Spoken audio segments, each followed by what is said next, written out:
to eat bagged lunches. And I hate the mask because it is very hard to breathe in them. I do not get why we have to sit in pods and still wear a mask. Thank you, Paisley. Okay. I'm Jess.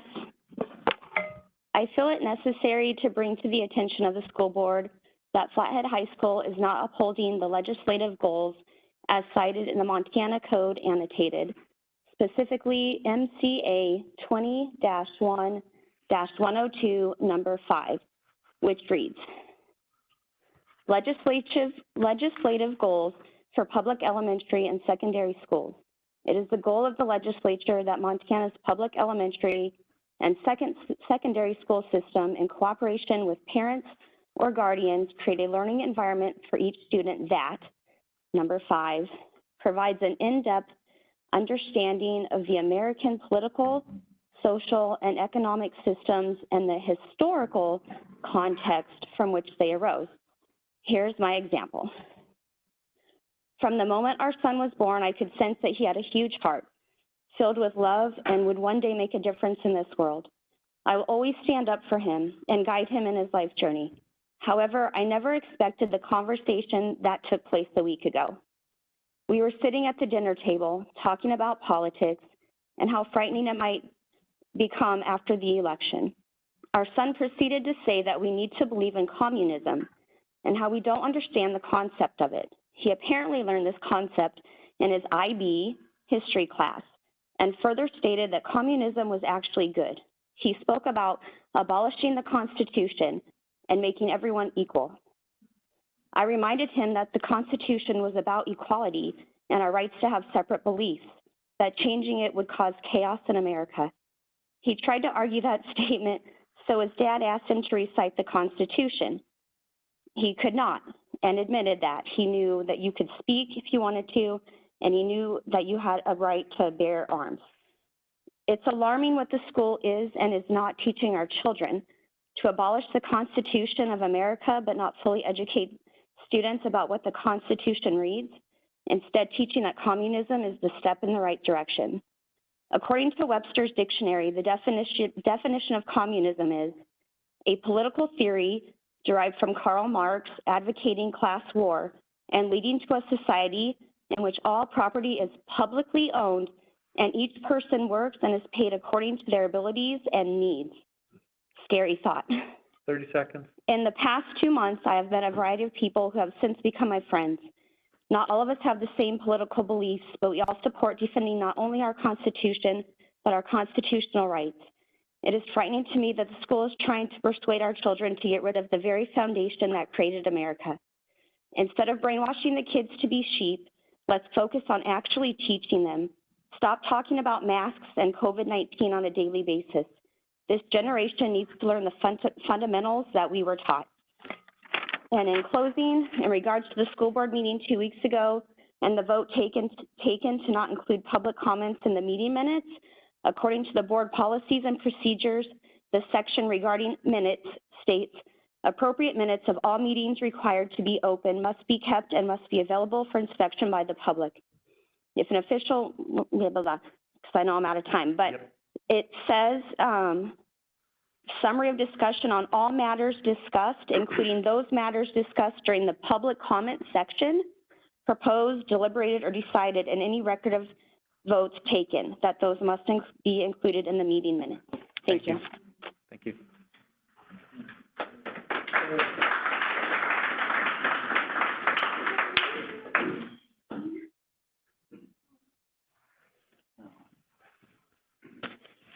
Good evening. I'm going to read to you a... Can you share your name? Pardon me, sir? Can you share your name? William R. Douglas. I live in Hungry Horse. Thank you. You're welcome. This is a lecture I've given to my high school history classes over many, many years. In fact, the first one was in 1964. This is appropriate then, and it's also appropriate now. Nothing, the truth does not change. This is a condensed version of our lecture. All political power is inherent in the people, not in federal, state, county, or local officials. The people delegate power to their representatives in the legislature. Only the legislative branch can make law, nobody else. We need to define three terms. We call them the TT&Es: tyranny, terrorism, and extortion. Webster Dictionary, New World Dictionary of the English Language, definition of tyranny is oppressive and unjust government, despotism, very cruel and unjust use of power and authority, which applies in this case, state, county, and local all doing it. That's the definition of tyranny. The next one is terrorism.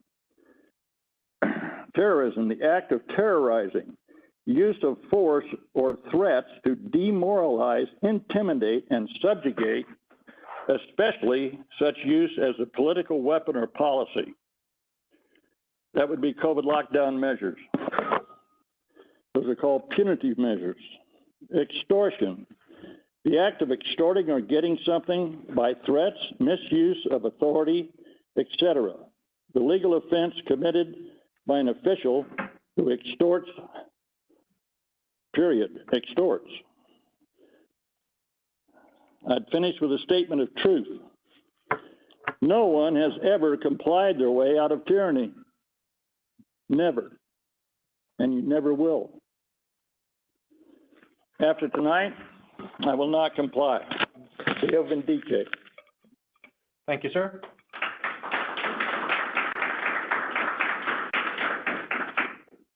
Is there anyone else who wishes to address the board?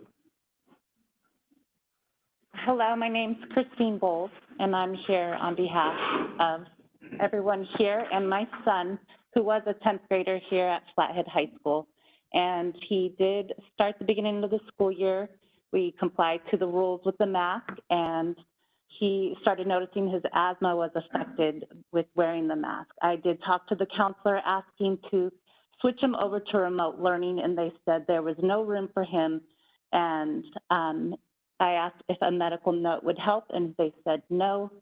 And so I asked what were my options. They said you would have to pay for his education through these online courses that we could direct you to. And I decided to contact the email that I found on your website for remote learning and ask why other people were allowed that did not want to wear the mask to were able to switch over to the remote learning, but my son was not. And they said as long as he has a medical note, he would be able to. So during that whole time, I ended up having to pull him out of school, trying to look at other options. I did go collect that doctor's note. And even in that time, when I did leave a message with the school and said that my son would be removed from the school, the counselor called me 3 weeks later noticing that my son was missing. So I did come back asking again to be in remote learning. They said as long as he had a medical note. The school didn't even ask to see that medical note, and they made accommodations for him to be online. But unfortunately, the buildup of all the schoolwork that he had missed was piling up and overwhelming him, that we just decided to go ahead and go a different route. It's really taken a big effect on his education plans for him because he has fallen behind, and we are now having to look at other options, GED, things like that, because of the effect that could have been handled at the beginning of the school when I came and asked for him to be switched right away to remote learning because he was affected. And we did get that doctor's note, and the school didn't even ask for it to be shown when I re-enrolled him into school. So that's all I'm here to share, my part of my story, and to support these people here and the effects that it's having on our children. Thank you. Thank you.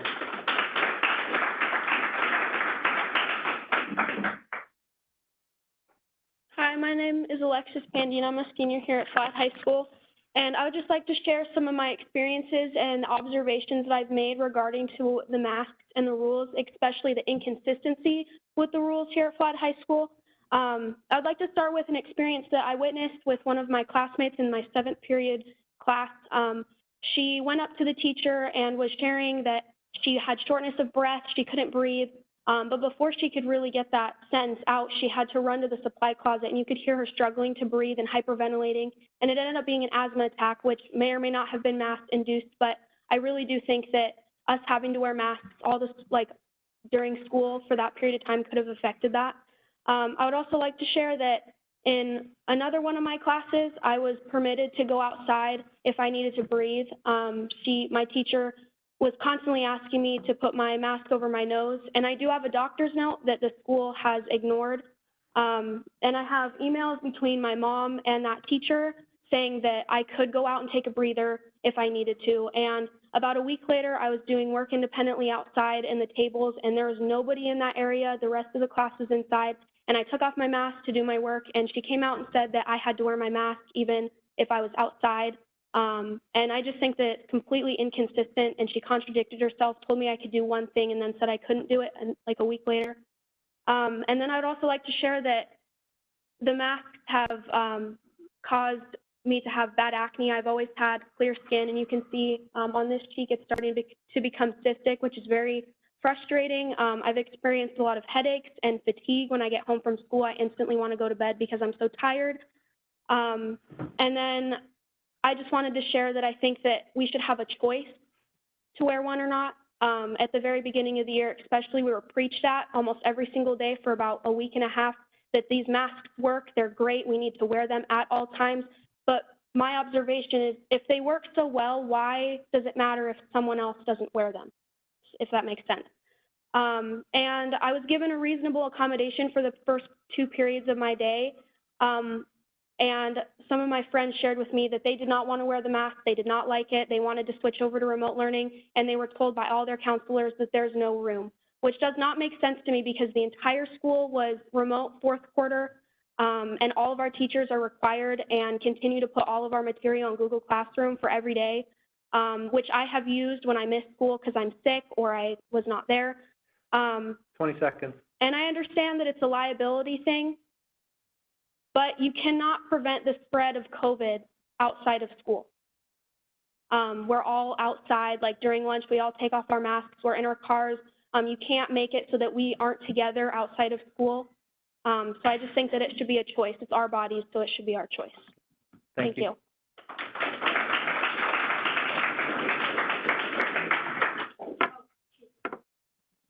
Hi, my name's Sean Pandina, and I have another handout this week. If you could hand those out again, I appreciate it.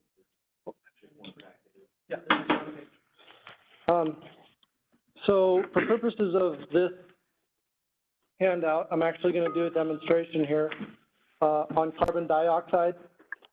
I bought this carbon dioxide detector on Amazon, and it detects the presence of carbon dioxide. Right now in this room, it's 973 parts per million. I just wanted to show you what's actually behind this mask. As she normally breathes here.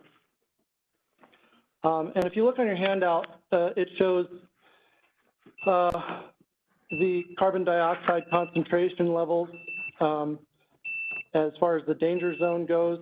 This first page came with the meter, and it shows that at 5,000 parts per million, it may cause serious anoxia, lead to perpetual cerebral injury, coma, or even death when exposing in the air.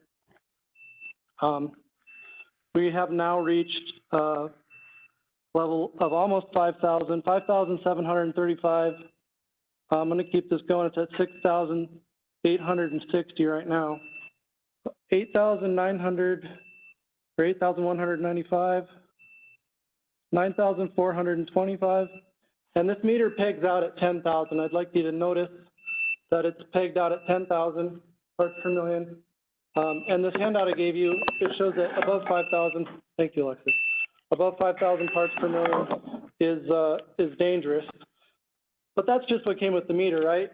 That probably isn't a good source to use. So I did take the time to go on the OSHA second page, Occupational Safety and Health Administration limits for carbon dioxide. Last week I showed you the handout, the medical handout for requiring a employee to put something on their face. And the reason they have that medical questionnaire is because there is actually a ceiling limit for carbon dioxide.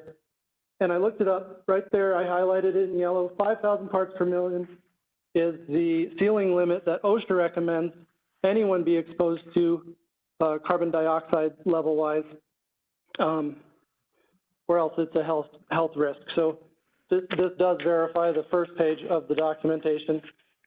And then the last 5 pages, that's just something for you to read over. It's an article I found from a German doctor, neurologist, and neurophysiologist with a PhD in pharmacology, as well as special interest in neurotoxicology, which talks about brain damage cannot be reversed from wearing these masks if in fact the carbon dioxide is damaging their brain, which you can see from the demonstration that it's clearly double, at least, the safe levels required by OSHA. Thank you for your time.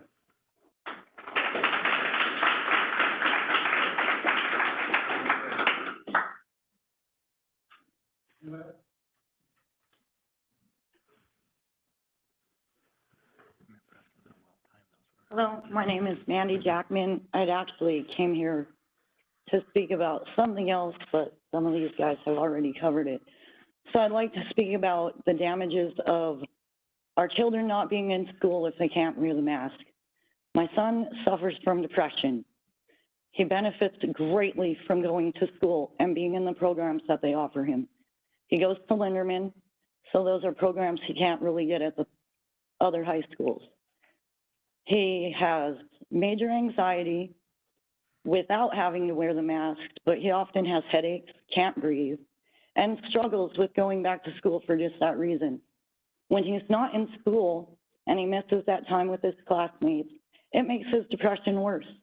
He misses his counselors, he misses his teachers, and even his secretary at school is a good friend of his. So saying that, well, you can just go to remote learning isn't an option for all our kids. He doesn't learn well at home. He can't focus. Like many of our teenagers, he'll go find a video game. And it's hard to fight with a kid that's already dealing with other things. So saying, hey, take him out of school, well, that can make depression a lot worse than these kids. And I don't think that you guys care about that, because you're certainly not showing that you do. So I hope you guys can take that into consideration. Thank you. Thank you. My name's Jason, and I want you guys to get off your laptops. You have this as a public forum, and half of you aren't even listening right now. This is disrespect. And the most disgusting thing I've ever seen, and illegal, is what you voted in last week to disregard public statements in your minutes. It's completely illegal. You can't do that. This is a public forum. That has to be in your minutes. You understand that? No, because y'all vote before you come in the room. So it's ridiculous. So you guys need, trying not to cuss here, you guys need to get it together, all right? Because look at this. Part of you aren't even paying attention. You know, you're not even listening to how the public feels, all right? And look how many students we got here tonight. Yeah, it's not a ton, but we got a few because they wanted to hear this. And none of them want to say anything because they think there's going to be fallout from that. If there ever is for them signing in, you're going to answer to me. Have a good night.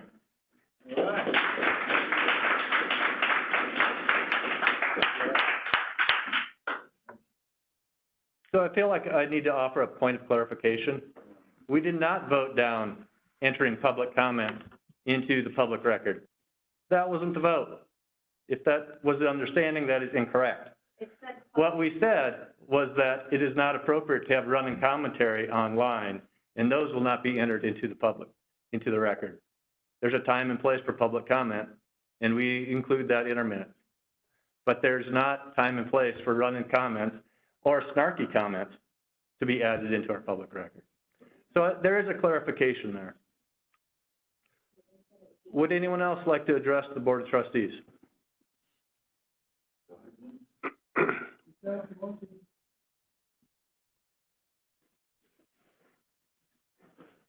Okay, seeing none.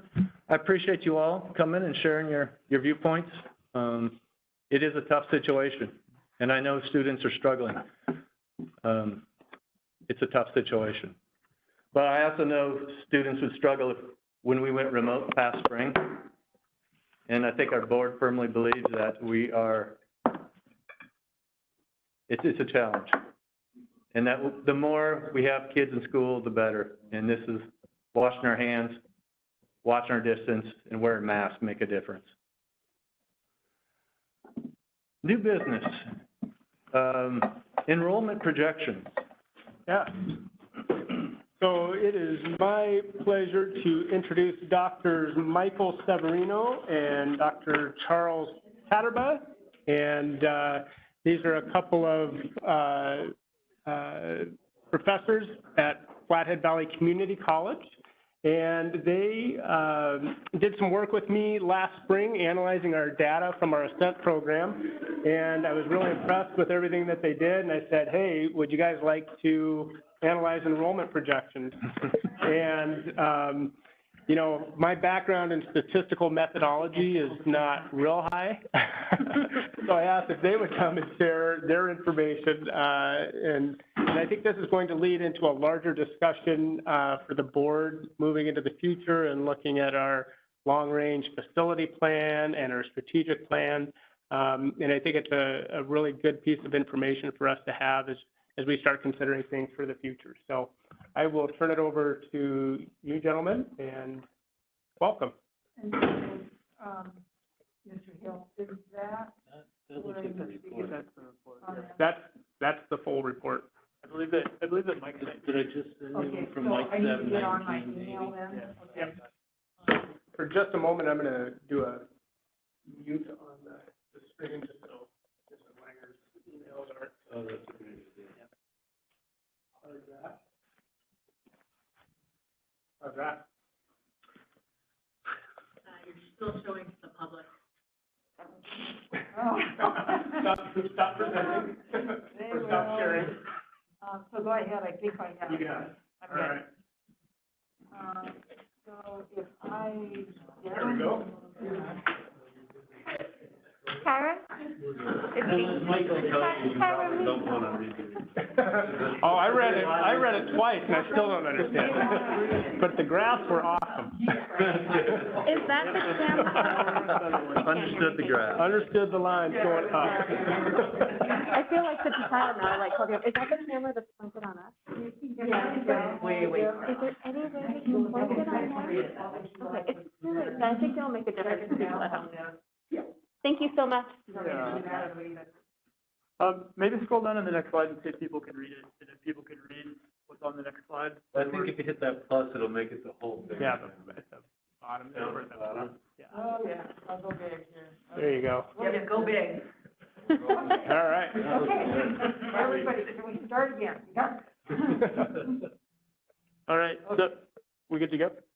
Cool. Well, thank you guys again for having us. We're pleased to talk about our enrollment projections for the next 5 and 10 years. This is a tough evening for you guys. You're starting off with a difficult public discourse, followed by a miniature math lesson. So hopefully the next items on your agenda are a little bit lighter. But we're gonna give you a little bit of a math lesson here. So can you scroll down to the next slide? So our goal is to, of course, decide what the enrollment will be in each grade from kindergarten through 12th grade for the entire Kalispell School District or School District 5. And to give you some sort of indication of what that problem is, I've displayed 4th grade enrollment for the data that we had available, which started in 1994 and went to 2020. And you can see from this graph, there's sort of a positive upward trend, but there's a lot of jaggedness here. And the issue when you're trying to forecast is that, you know, what's actually going to happen over here is going to look something like this, but we want to have some sort of idea what that will be without maybe factoring in all that noise. Yeah. And one thing we want to observe is that there are a lot of things that influence enrollment in a particular grade. In particular, population change, birth rates, dropout rates, private schools opening. There are a bunch of other things that can influence what happens in a given year. And, well, how do you incorporate all that information if you can? Or what do you do if you can't incorporate that information? Those are essentially the questions we're trying to address right now. Next slide. Next slide.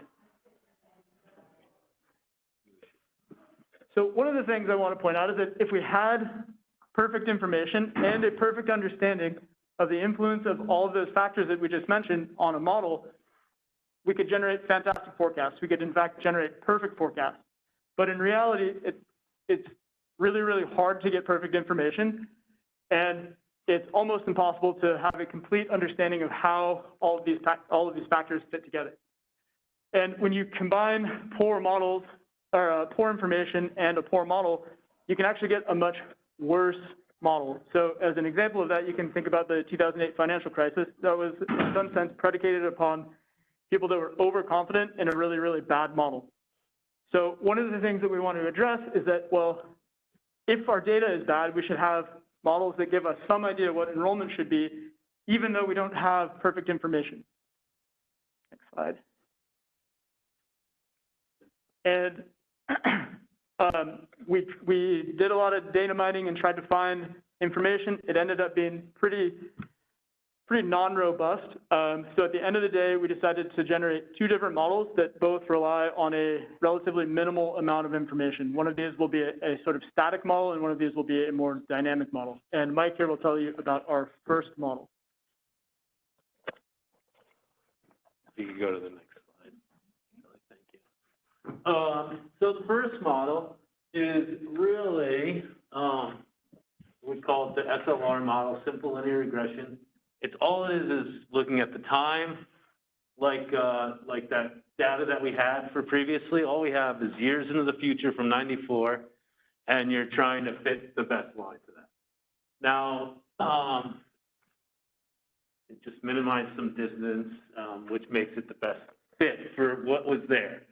Now, the nice thing about that is that it gives us an ability to create prediction intervals that don't rest on predicted values. So the numbers for the prediction intervals mean a bit more, and 95%, it doesn't get all mixed up in, well, you know, you're predicting things out there, you're not sure what the future enrollment's gonna be, you're not sure what the future birth rates, future population, those sorts of things. And actually, can you go to the next one? Now this is fourth again, and you know, like Charlie was pointing out all these jags, right? And typical for me, I was, you know, when I worked construction, I was a framer. I couldn't do the fine carpentry. And to me, I'd say, look, we have this 26 data points. Am I really going to be able to capture what is going on with all this up and down? That seems like a difficult question to answer. And when we're talking about enrollment, right? I mean, I guess in my mind, I think of it, how exact are you really looking? This is certainly estimates, right, around where we're going to be. Now, when we were making these, we did play around with it. I did look at, you know, I noticed there was a few years with this dip right here, about 2003 or something. And I thought about, okay, maybe try and catch just the modern trend here. You know, you could see maybe if you just looked at this part, the line would be pointed up further. And it's possible. The problem is you lose so much without this bottom third of the information. So I decided to include it. And when I compared, they really weren't that different, you know. So to me, it just you get a smaller prediction interval when you use all of them rather than trying too much to get this trend. And then, like I was saying, so with these SLRs, we could create these prediction intervals. They have very clear meanings. They provide a range of values for a forecast. And we expect the actual value to fall in that interval 95% of the time. This is, in theory, if we did it over and over again. Obviously, we only do it once, so we just say we're 95% confident. It's gonna be between those. Now, even that though, this 95 has to do with, can we go actually back a slide? Oh, actually, the next slide was the, I'm sorry, can we go one further? My bad. Back further. No, keep going down. There we go, thank you. So here's our, I apologize, these are prediction intervals, right? And, you can see that, so these I call are kind of liberal estimates up there, conservative estimates down here. They're pretty big ranges, but I don't know that you could do much better. Again, for a single one, I did also try a model where I did 3 and 5 year moving averages to smooth it out a bit. And that does tighten up the prediction interval, but then you're talking about 3-year averages. So is it really any more efficient, right? And this just seems simpler to look at. And again, similarly, the numbers weren't very different when I compared them.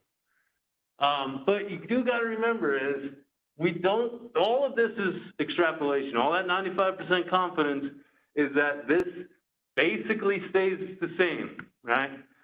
And obviously right now we have a big thing going on here and we're not really quite sure how that's going to affect it. Right? We're not claiming to take that. But if I was eyeballing it, I would say that you're most likely we're going to have towards the higher end. I can't officially say that that's what it is. I could just give you the 95%, but think about it yourselves and what you think is going to happen in this community, right? And my guess is it's going to get a little push up in the next few years. But again, it's not a report. It's just what I would think about if you were looking at the graphs and the numbers when you're making decisions. And you're up, Charles? Yep. All right, so Mike did a bunch of work with the SLR models, and I tried to make some fancier models because I figured if we can have data, we should try to make something a little bit fancier, because while the 95% confidence interval or 95% prediction intervals are fantastic, they give us a wide range of values, and we're both pretty confident in our prediction intervals there. They are kind of a wide range of values, and it would be nice to be able to provide you guys with a point estimate that somehow is based on all of the past data. So in essence, what I wanted to try to do is to create some sort of dynamic model. So to make that, or to emphasize the contrast, the SLR models that Mike was just talking about, grade 3 doesn't have any effect on grade 4. But of course, if you want to predict what the enrollment in grade 4 is going to be in a particular year, the best thing for that will be grade 3 enrollment in the previous year. So what we ended up doing is generating multiple linear regression models. If you want to know more about what that means, I can tell you. But basically, it allows you to incorporate a number of different factors or a number of different inputs and generate a model that predicts enrollment in the same way. So you scroll down just a tiny bit, not quite to the next slide. So for our multiple linear regression models, we have 2 different categories to consider. There's the grade 0 or kindergarten model, and well, there's no real previous grade enrollment for kindergarten unless we somehow wanted to pull all the preschools and Montessori's and stuff like that. So for a better second factor in the grade 0, we ended up using the birth number 5 years previous as our second factor. There are some technical details to this that you can read about in the report, but essentially we had to make some estimates about what the birth number will be in the county in the future as well, because of course that's going to be a predicted value. So when Mike mentioned that we were making forecast based off of forecasted inputs, this is what he was talking about. We were using, for kindergarten, for instance, we're using the birth number 5 years in the past, but for 2030, for instance, you have to have the birth number for, 2025, which of course hasn't happened. And in grades 1 through 12, as I mentioned, the best predictor of enrollment will be the previous grade enrollment. So we just included the time in years since 1994 and that previous grade enrollment as our input. So the next slide shows the results of these models for grade 3 and grade 4.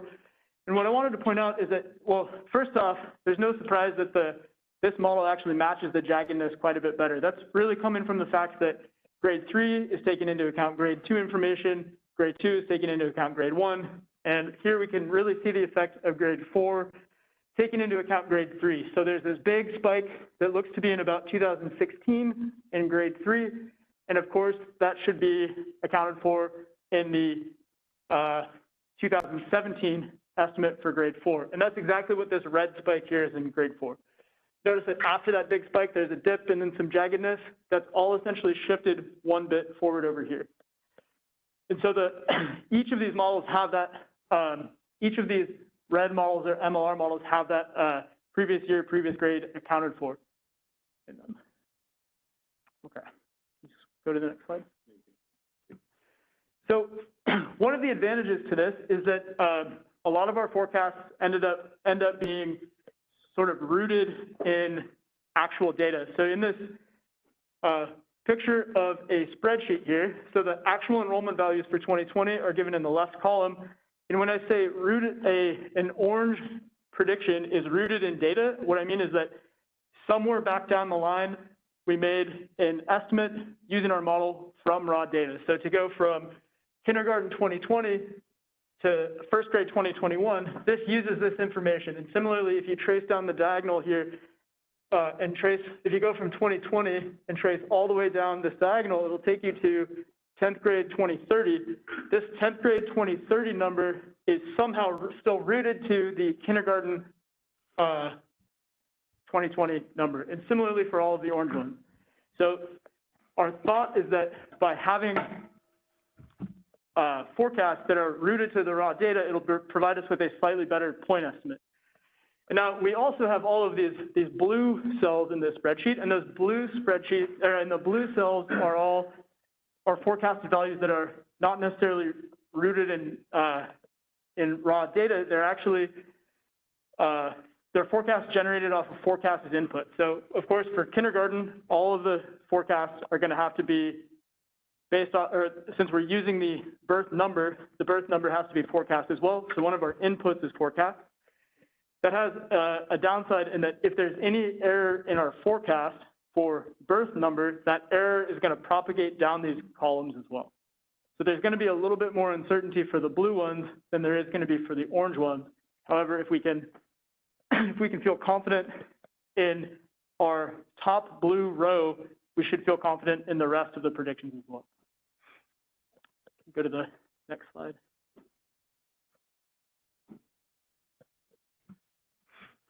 So the next few slides I want to go over are going to give us essentially a side-by-side comparison of the MLR, SLR, or MLR and SLR models. And what we'll notice is that the MLR point estimates, which is the whole reason for bringing this, is this will give us a specific number that we predict for each grade's enrollment. They all fall within the SLR prediction intervals that Mike told you guys about. And in Mike's next section, he'll say a lot more about this, but generally speaking, the point estimates that come for our MLR models and our SLR models end up being pretty close. But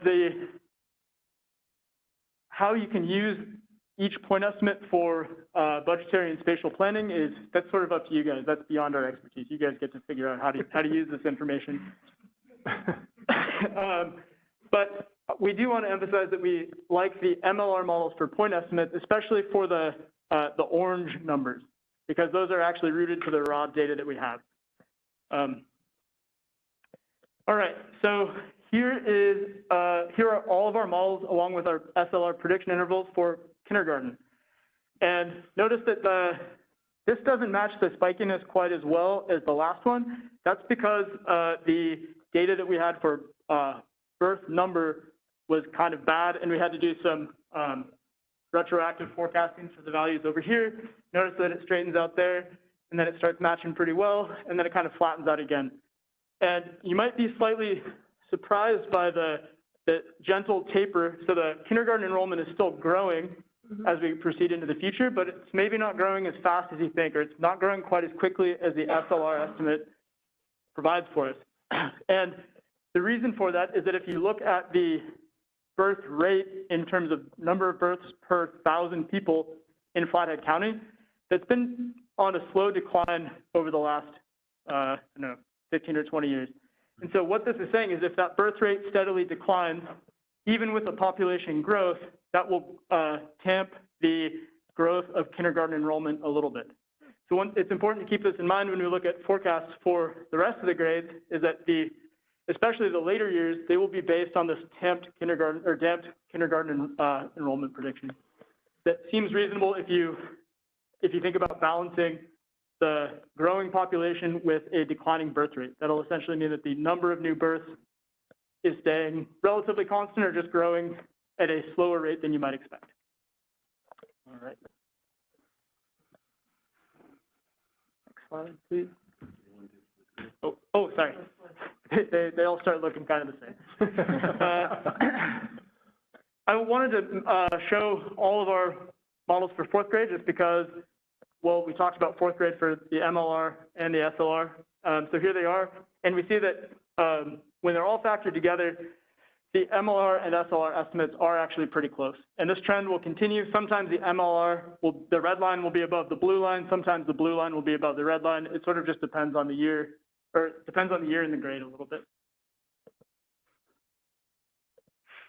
Here's an instance where there's a little bit more oscillation coming from 7th grade predictions, but we notice that as we proceed out into the future, oscillations kind of tamp down again, and the SLR and the MLR models come together. So one way that I like to think about this is the point estimates reinforcing each other. We can feel more confident that the 2030 prediction will be around over here because both of our models predict a value close to, what is that, 385 or something like that. And the last graph that I wanted to show is enrollment from 12th grade. Again, the MLR model matches the jaggedness pretty well here. But the thing that I wanted to emphasize here is that you can see that the MLR model is very much rooted to data still because there are quite a bit of oscillation still. It's a little bit harder to see, but if you stare at it, so there's some oscillations and then it kind of wiggles back and forth here still. That's because the 12th grade enrollment predictions are still rooted to raw data. So we're still picking up some of that oscillation, but each time we chunk it into a model, it kind of smooths it out. You can think of that as an averaging process as we go out. So there we go. Mike's going to tell you about the percent change. This is basically a summary of our findings. That actually was one of the tough things writing it up and analyzing is doing a model for each grade and then having to analyze each grade. How do I sum it up? So instead of just giving the numbers, what we did here for visuals is in the report, there's a whole table. But we looked at the percent change from 2020. Okay? What do we got here? Yeah. And then the point estimates of the MLR model, the SLR model, and then the block represents our prediction intervals. Now, it is a little funny, I know, that we got these net, it is a decrease anywhere. That is the lower end of ours for their 5 and 6. Now, and maybe 4 a little bit. But notice the actual predictions are mostly increased besides this 5. And they really tighten up a little bit more over here. They're maybe a little separated over here, our point estimates. But again, not by all that much. It's a pretty small percentage changes. I guess just to give you an overall vision, one of the things that you got to remember is part of the reason maybe 5 is so low. You can go to the next slide, yeah. Well, it's 10-year, and again, similar. We have a little less, and we still got this decline right in here. And then if you go to the next slide, which worried me a little bit, that seems a little weird, but it is the bottom of the interval. But look where 5 is, we're comparing it to. One of its highest enrollments, right? Other grades, you'll see the 2020 maybe on a down curve or up, right? Where things are going like this, maybe it came down here, other ones. So that's a little bit about where we're comparing to, and it happens to be on an upswing of that. But still, you know, not super high rates of increase, right? Yes. In the previous slide where it had the rectangles Yeah. were different sizes. What does that represent? So the rectangles represent our prediction interval of the increase, the percent increase of our. The rectangle is the percent. So here is, let's say this is 7% it represents, right? Mm-hmm. That means that the bottom of our prediction interval for kindergarten, and this is the 10-year. So like between like 7. Is going to be about 7%. Our low end is a 7% increase. Okay. And our high end would be like a 38% increase. Okay. And these give us a point estimate similarly of what that increase would be. Perfect. I just thought if it was regular numbers, it's hard to tell what that really means compared to current situations. Okay, and then, so after all that, I swear we didn't just pick the simple SLR model because it was easy and we got it done with quickly. I really thought about it a lot. Well, we did, I'm sorry. So the prediction intervals, like we said, the bottom of them, they give you a conservative, the top give you a liberal forecast. The MLR forecast probably provides the best point estimates. They have a lot of information there. They're close to our other ones. That means they should be very reasonable. Again, this all is, we can't do anything but say that it is provided that things remain fairly the same. You know, not exactly the same, but the trends stay the same. And one of those big things, again, is the COVID. How that's going to affect education, I really don't know. And I think that, you know, we don't want to, we can't say what it's going to be. That's for you guys to think about how that may affect it. You know, if you think it's going to cause a major population increase, maybe that means you want to look at the high end of the prediction intervals. But that's a big unknown, and that's the type of situation when you're doing this regression type stuff to predict in the future. These are the kind of events that we worry about happening. And that doesn't mean it's not going to be happening. I'm not saying it means it's definitely not. It just means you got to be aware that that's happening there. And, oh yeah, we'd be happy to look at that 1 or 2 years down the line if we want to redo this to get an idea of how that maybe is affecting the enrollment. Yeah. So how many more kids are we going to have in 2030 than we have now? That's all we want to know. Well, here, let's see here. We just need the one number. Oh, you want the one number, do you? I could give you that. That's why I brought the report. I do have the numbers in the report. I just thought we wouldn't want to see it here, but. Can we move to the report real quick?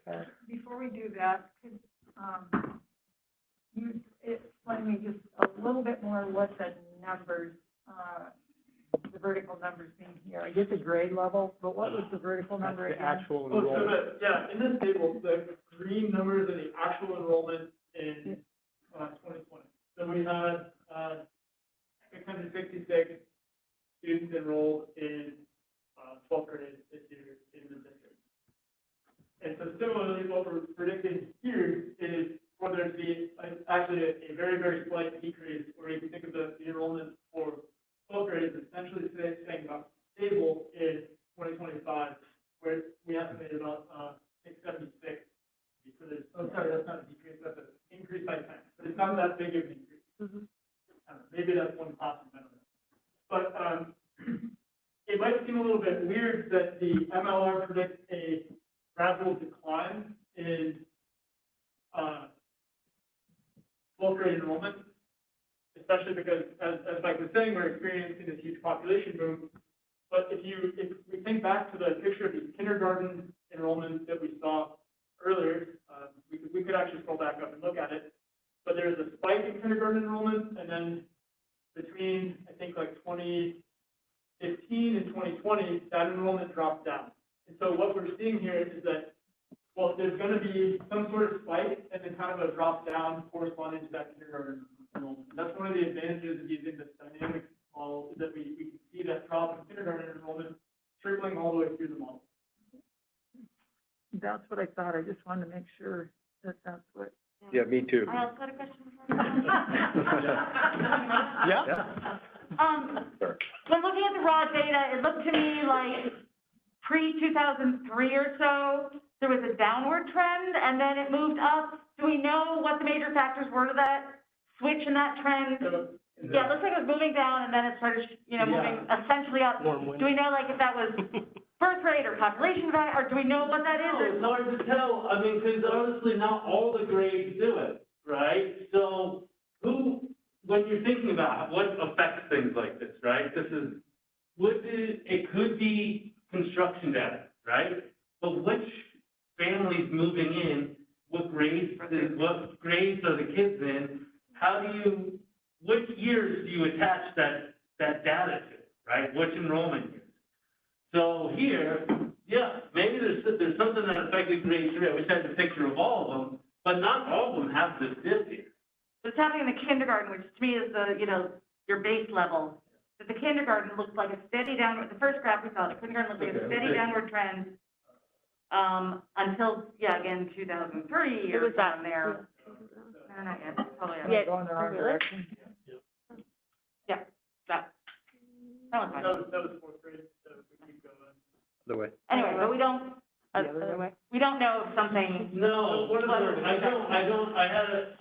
so kindergarten didn't really dip, you're saying, right? So what's going on there, if you think about everything sort of shifting down the line, if you're thinking of third grade in 1995, that's dependent on kindergarten in, whatever the subtraction is, 1991 or something like that, and that's out of our data set. So we can't actually see whether or not there was a corresponding flattening or dip in kindergarten enrollment. So my hunch is that there was, and what would probably precipitate that is a decrease in countywide births or citywide births or something like that. So that's the easiest explanation. But I will say, is I did look at some, like Charlie used the year before to look at to do his MLR prediction. I looked at a couple combinations, like third and seventh grade, and that distance before, so I didn't have to come up with values to predict 5 years in the future to see. And actually, when I just looked at the scatter plot of the enrollment in third grade compared to the enrollment in seventh grade 4 years later, there was a positive correlation. There was some correlation, but not as much as you would think. It didn't seem to me like, oh, this is the can of worms that we need to go into. It's some related, but there's other things going on. There are. And it is really tough to weed them out. And that was one of why we were worried about doing too many factors. Okay. Yeah. As you were looking at potential factors, did you see graph statistics that were showing like demographic change? Like you mentioned, we're having population increase.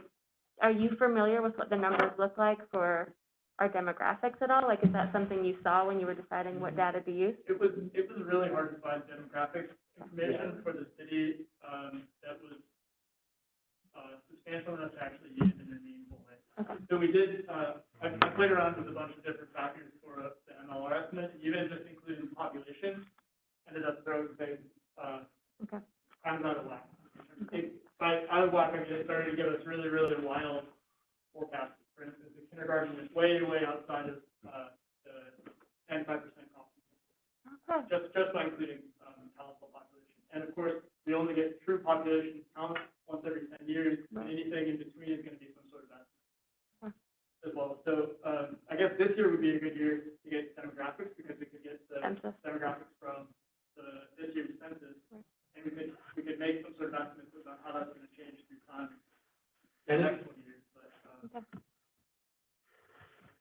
yeah, it's kind of a tough thing to model because with the boom in housing that we're all experiencing, especially if you're trying to buy a house, it's tough to say who's actually going to be moving here as well. So if the trends stay the way they have been, that's one thing, but this influx of new housing or of new residents in the county completely changes demographics. Right. And it becomes a lot to look at because what each factor, where does it line up with the enrollment for each grade, right? Where is that line? you know, building data, if you look at building data and just attach that with the enrollment, you know, building data in 96 with enrollment in 96, is that building data really affecting the 96 population, or is it 5 years down the line more likely? I'm not sure. And to really get that straight with all those, it would be quite a bit of work. Not saying that I'm, you know, against doing work, but it would be quite a bit of analysis and data mining. And potentially not be worthwhile. And another thing is with these multiple ones is technically, when you have multiple factors, they're really not, they're supposed to be independent of each other. So you can imagine years in the future and construction is not independent of itself. Population is not independent of it. Right? And that doesn't mean you can't get some answers from that, but it's something that you're supposed, that's one of the things you're really not supposed to do with them. And especially in our case, again, with the 26, you keep on adding more factors. The more factors you add in, the less degrees of freedom you have, it's called. And we're starting with the smaller data set. To take anything out of that it's a hit for the model as well. So it's a plus minus trying to add too much information. One way to describe the effect is that if you include more factors, you start to overfit data. So already with only including the previous year, previous grade, we saw that it matched that jaggedness. Including more factors made it fit the jaggedness more, but then it ruins the jaggedness that it could essentially be garbage. So and that's a sign of overfitting, and we witnessed that when we were playing around with different models. Yeah, Jack. Going back 20 or 25 years ago, and I don't remember who did the study, but two of the conclusions they came out with was that the birth rate in the county does not correlate to student enrollments, and that the municipal population doesn't correlate because the boundaries don't line up well. So that reinforces what you're talking about there. Looking at your executive summary, and you're talking about a percent increase for periods of time, like 5 years or 10 years, and you can't necessarily take that and divide it by 5 years or divide it by 10 years to see what the average increase is, but I always think in terms of average annual increases. Right. Did you make it that simple anywhere in your analysis? No, I guess we did the 5 and 10 year predictions and just did the percent increase for those compared to 2020. But we could, that would be, you know, that would be pretty easy to add that to the appendix. To say it in a mathy way, if you wanted the average annual increase per grade, that's just the slope of the regression line. Yeah, I was looking at the slope, and I mean, what does it represent on an average annual basis? Yeah, that would have been good too. I didn't even think about an annual one. Yeah, because the saying 2% increase for well, no, let's see, 5% over the next 5 years and 10% over the next 10 years. That doesn't mean 2% or 1% per year. No. It may be anywhere from 0.9 to 1.3% per year. Yeah. And phrasing the annual growth in terms of percentage might be a little bit tricky, because if you have constant percent change, that gives you an exponential function. So it's better to think maybe in terms of numbers, average annual change rather than average percent change or something like that. Because an average percent change would end up giving you a population that ends up shooting up too much too rapidly. Well, that's why, yeah, you don't want to look out more than 5 or 10 years for that. Yeah. But yeah, that's something that we could look at. And what you could compare it to is what they, you know, what the, well, I guess that's not right. But what would be helpful is to have it for the 3 groups of grades that we build facilities for. Well, that would be good. That would be good information to know. The only one I knew was the high school, and I put all those together. But even that, there's 2 different facilities. So there's a lot of information we would need in order to figure out for each that it would have. Really, I guess we could separate it for each. If we had the data for each school. This is growing understanding.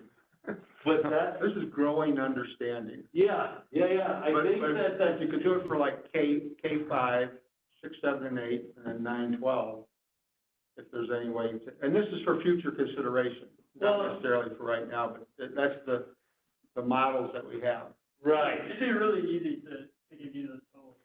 Yeah, and that's, I did add up the 9 through 12 totals, because that, again, that was the only age group I knew. But again, that's a little tricky, because it's not the same school, so if you're talking about capacity, you may have to look where it's coming from. And we, But, I could easily add to the appendix, and I will, is just have Micah send me an email with the grades are, because I'm not gonna remember off the top of my yeah, head. well, no, that, and we could break out the 2 high schools too, if that would be, unless that's for. Well, that would be a little different, because That could be once future I'm breaking consideration. apart the high school, let me think about that. That would involve going back into the data set and having that separated. Yeah. And you'd only be able to go back All to the other stuff, I could 2007. just combine, add the totals for whatever it was, K5. K through 5, right? And then run the models on those totals. And in fact, I did that for 9 through 12, but I didn't add that here. I just added these numbers for this column. And it does actually give you a smaller prediction interval, because it doesn't have to be so exact, right? There's gonna be plenty of times where 9 may be high, but 10 may be low, right? So if you're looking at a bunch of years together, a bunch of grades together, you don't have to be so precise. Yeah. Thank But, you. I'd be happy to do that. Thank you. And I'll just tell you, like, I ran my own numbers, and your guys' stuff matches up pretty close with mine. That's good. Just doing a double check. I thought I was the only one that could say that. Oh, no. Mine goes back to 1970. Do you have numbers back to 1970? Wow. Are there any other questions? Just a comment that maybe Jack was onto something with its percentage capacity that we actually care about, not raw numbers per grade level. That maybe we want to see it in terms of what percentage of our, and I know we just built a new elementary and, it does change the numbers, but maybe what we really care about is what percentage of capacity of our schools we're at, and how that number's changing. I would agree. That's why I gave the percent increases, because I thought that was relating in a sense to capacity, but I don't know how that relates. It would be a whole nother set of data basically for us to go through, and I'm not against doing it, No, I was just thinking. I do think that you could definitely, You guys know what the capacity of all the schools are, right? Mike does. Roughly. It should be pretty easy to see, like, to give you an estimate of what, maybe not for each school, but for each grade chunk, what percent capacity we expect the enrollment or the district to be at 5 to 10 years out. That would be, without breaking it up by school, it'd be really easy to do. and I don't know, we enjoy doing the analysis, writing it up. Right? You're saying it's the interpretation that's difficult. Well, thank you, gentlemen. Thank you, Mike and Charles, really Thank appreciate the you. information. So much. Yeah, again, I think this fits nicely when we start talking about strategic planning. Part of the Yeah. groundwork Thanks that for we need. listening. Thank you. Thank you. All right, and we'll kind of keep in that same vein with. And you got to listen too. And you might want to listen to our enrollments from this Yeah. semester. Yeah, so the fall enrollment count. I'm curious about this. Yeah, we have been too. I don't know if I want to see that. Yeah. All right, so this is just information, and we have, well, I use we loosely when I should be saying Kyra and Gwen have pulled all of our numbers from Power School to look at what our enrollments are. And it's broken out by school and grade level, and you can see that for this year at our elementary count, we are down 187 students K-6. And then it's down 6 in 7th and 8th grade. And we are up 114 in high school. Oh, wow. And I think, you know, when you look at the elementary data and just COVID and some of the challenges that we have with that, and hearing Jack Egensberger, the county superintendent, talk about the massive increase in homeschool at the elementary level, and then also considering how much, I won't say easier, but it's easier for a parent to say, I'm going to homeschool my first grader. That's content area that I understand and can teach, right. Versus high school, calculus, world history, whatever it may be. So some pretty interesting numbers for us for a district. Just as a point of clarification, and Gwen might be able to help me, the reason why it's broken out K-6 instead of K-5 is because of the state funding formula. Yes.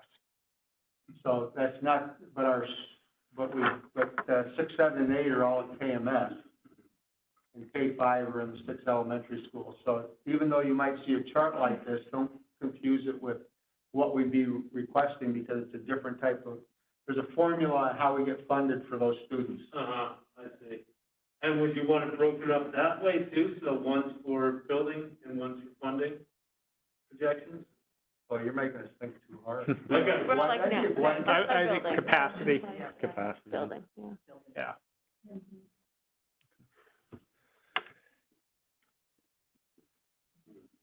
Any questions? Thank you.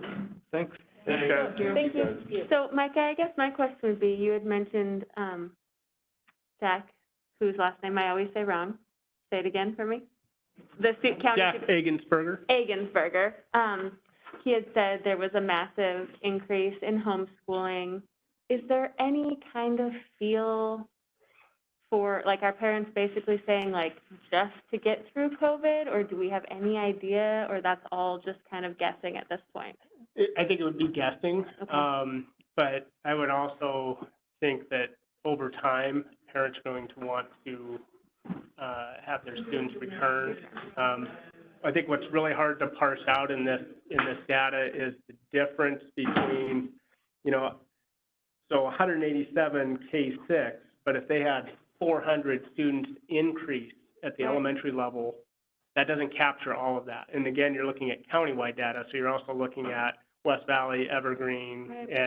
and as I talked to all the area superintendents, they're seeing very similar trends in their data, that their elementary stuff is down. But even across the state, with the double A's, everybody's reporting high school enrollment's up, elementary's down, with the exception of Billings. Okay. So Mike, is the high school represents kind of the natural growth of student population. And in the elementary, we're seeing the effects of COVID and homeschooling. I would have to go back and check the numbers, but 114 student increase in 1 year is massive. We actually, based off our enrollment projections from last year to this year, we were looking at maybe 60. And that's what we had asked the state to reimburse or to give additional funding for. And then we ended up with 114. So do we know where those students came from? California. Texas. Colorado, Texas. Michigan. There's actually some data out there from the county perspective on where these moves are coming in from and what states. All right. Yeah. We have families moving into the area. Yeah. What is the number, like, are there more homeschooling students in high school this year as well? They don't all register? Yeah, I mean, Okay. Jack said that last I had talked to him, I mean, they were still processing all the paperwork. The other part of it is, if you are going to homeschool, the county would like you to register, but there's no teeth in the law that you actually have to register to do that. And Micah, do you have a sense that those homeschool students might start trickling back in at trimester? No, that's a hard one, because we certainly have parents that are saying, gosh, I'd really like to put my kid in the REC because I'm really concerned about the case counts in the county, ignoring what's happening within the school. And so Yeah, I mean, it's certainly something that's on our minds as we're trying to anticipate what's going to happen at the trimester. Are we going to see kids wanting to come out? Are kids coming back in? Homeschool, potentially. I've had enough of this. I want to put my kids back in school. Hard to predict on that. And I think it's just time is going to tell. Any other questions? What is a good, sorry. Micah, I have a question follow up on that. Do you have a sense, has there been more requests from the remote learning students wanting to come back in versus students wanting to leave? I mean, just a kind of your overall sense of that. Well, Amy, I'm looking at Callie. And it has been a little bit of both. Yeah, I'd say it's probably just from the phone calls and emails that I've fielded, it's probably been neutral on that, with people wanting to come back and people wanting to go out. My question was, we were talking about getting back into whether people are going to be coming back or leaving a trimester. When is a good period to find that out? Is it after Christmas, before Christmas? Yeah, so Callie has a strategic plan for elementary at the trimester, and some dates that they have to hit and meet in terms of notifying, hey, I want to come back, or I'd like to go out. And again, for our RAC program, it's full. We tried to build as much capacity as we could with the funds that we had, leading up to, with the information that the surveys and getting people enrolled. And so we really built our staffing around that capacity. And so there isn't room to, take 100 kids out of elementary school and put them in the RAC. And, unless kids come back into the building, there's not a high probability that that's going to happen for people if that's what they would like to have happen. And do we need kids, like, they would have to also come back to that grade level? Like, if there's a fourth grader, you would need a fourth grader to leave the RAC. Correct. Okay. Yep. Other questions? Just one last one. So, Mike, I'm assuming that we're looking at this in order to kind of project spacing needs into the future.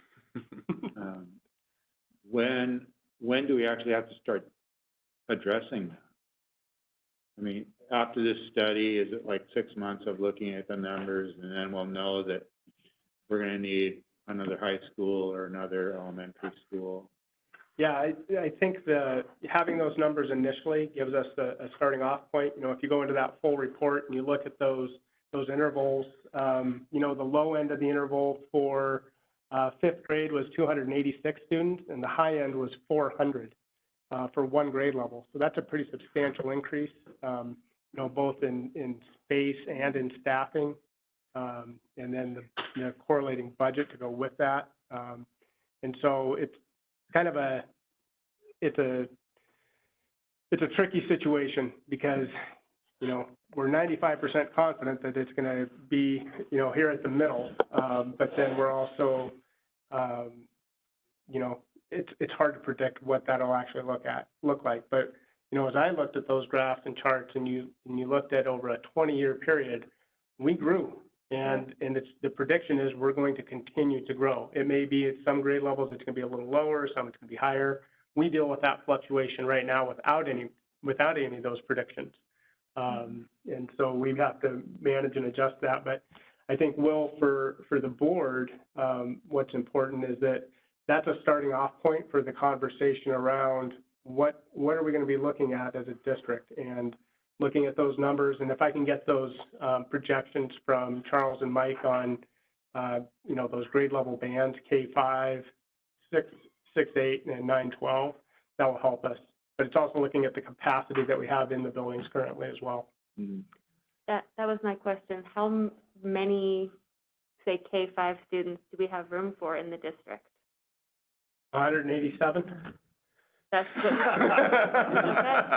okay, so we were full. Because like Rankin has some room, right? Like there could be some. There was some room, and actually, Callie does a really good job of putting all that data together to look at, how many students in each of those grade levels and how many classrooms. And, I would say like third grade has room.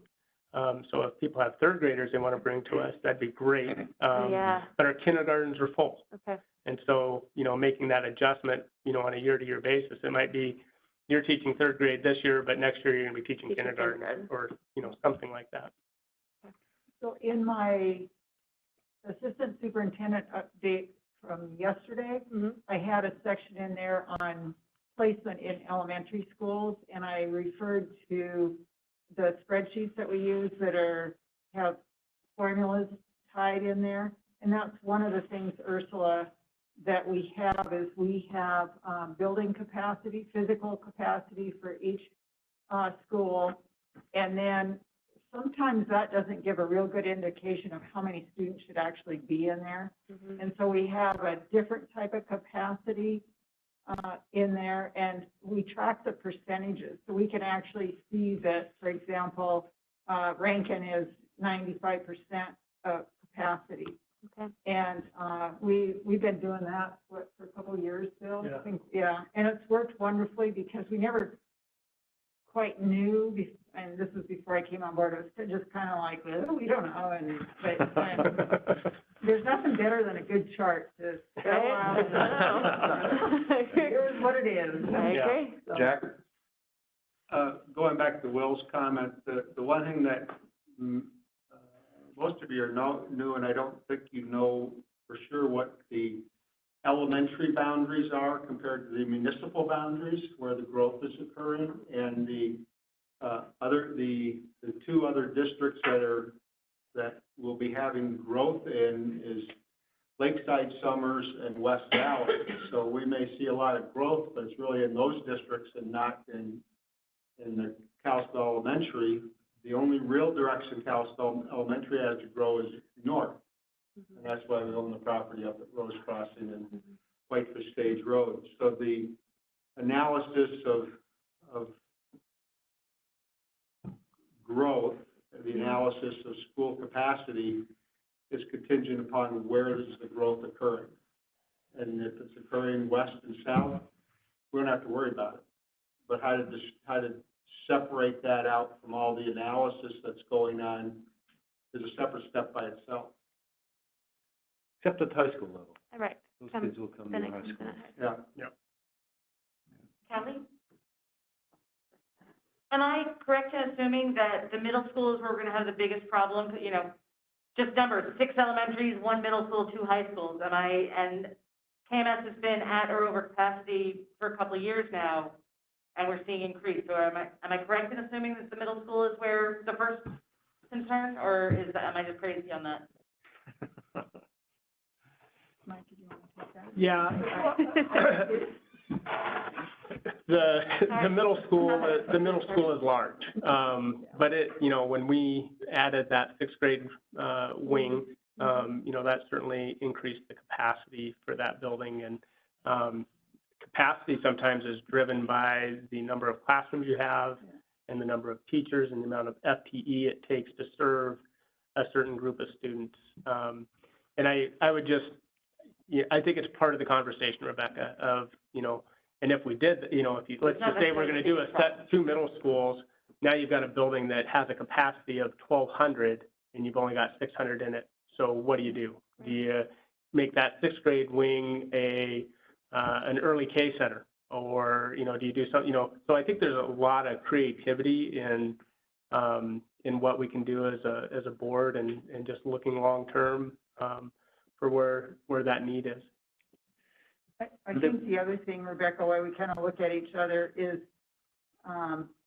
we try and, to the best of our ability, have smaller school communities. And when you get that age group that size, you just need to be very mindful of that. That's a large school, and so that's why Mike and I look at each other, because it's like, okay, we've had years of this conversation, and how can we, and to the credit of the teachers and the administrators in middle school, they went to the teaming concept to break that down into smaller. So they've done some things to really, take a close look at doing the best they can with smaller communities.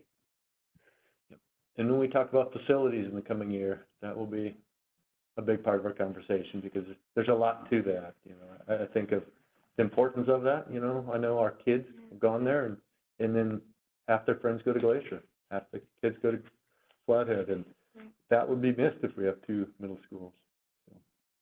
So, Jack? When you look at, you know, KMS is always going to be the question mark, but it's had a fairly flat line enrollment for the last few years. And if you look at 6, 7, and 8, that might be an average of 350 students per grade level. And you look at the all the elementaries in there are kindergarten through 5th, and they're all less than 350. I don't know, the average is going to be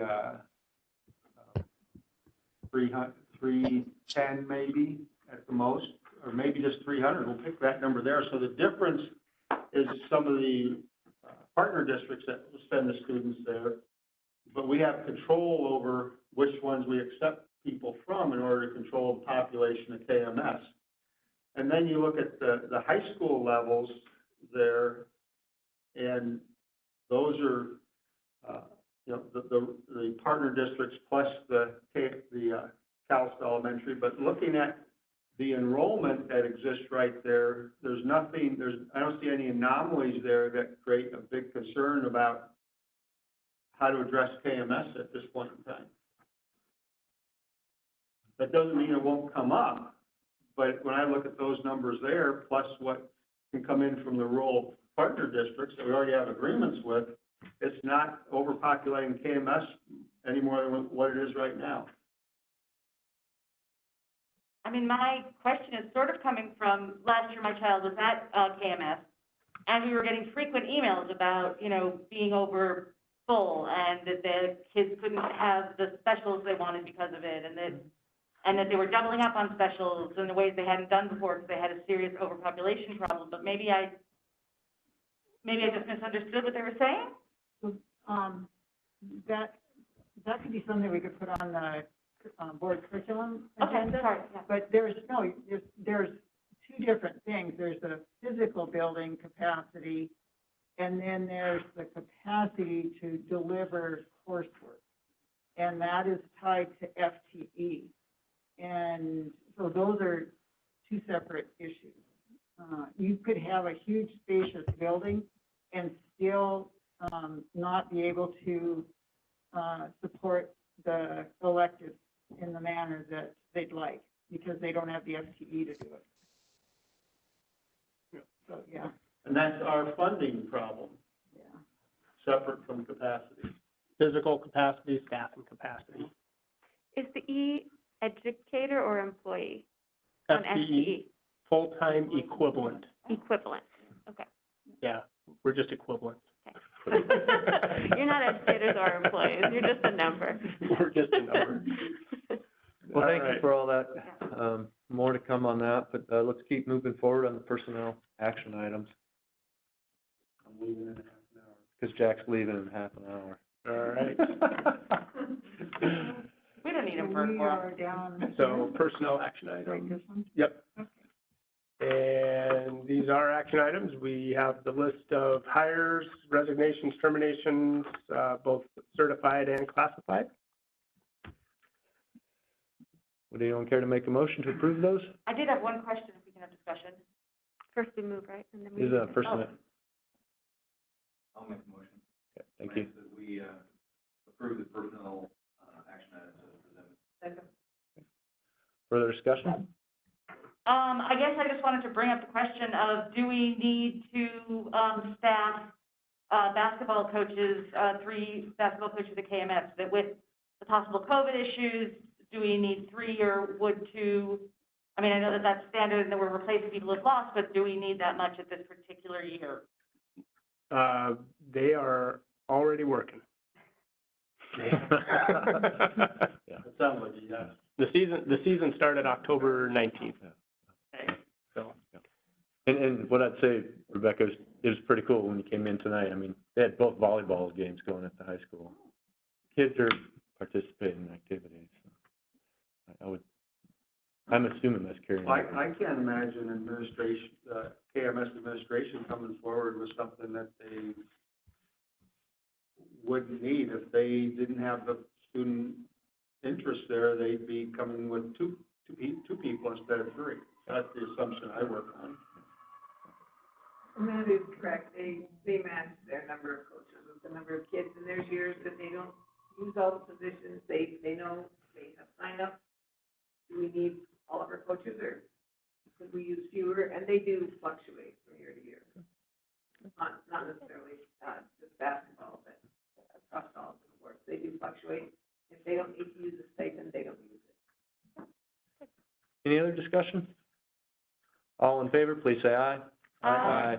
Amy? Aye. Any opposed? Motion carries unanimously. High school budget amendment.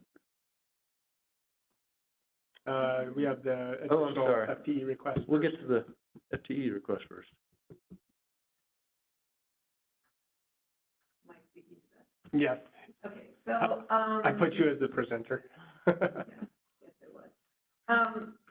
So, we've spent the last 18 months, changing software in the business office and the human resources office.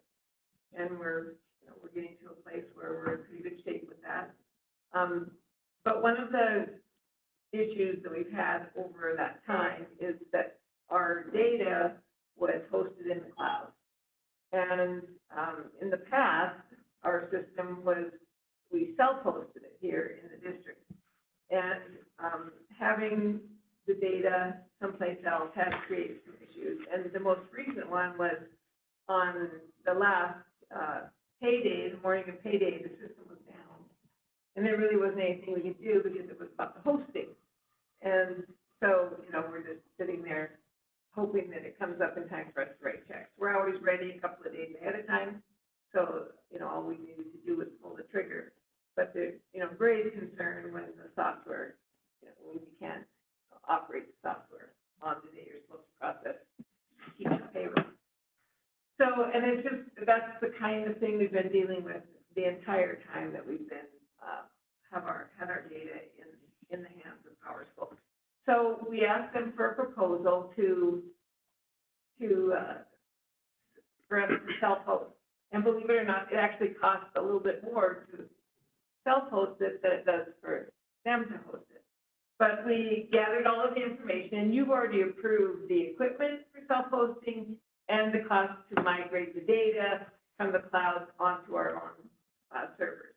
The other piece that we had not completed was that we could buy services from PowerSchool to 24/7 coverage to keep our hardware running, and that they would assist with any issues that we had.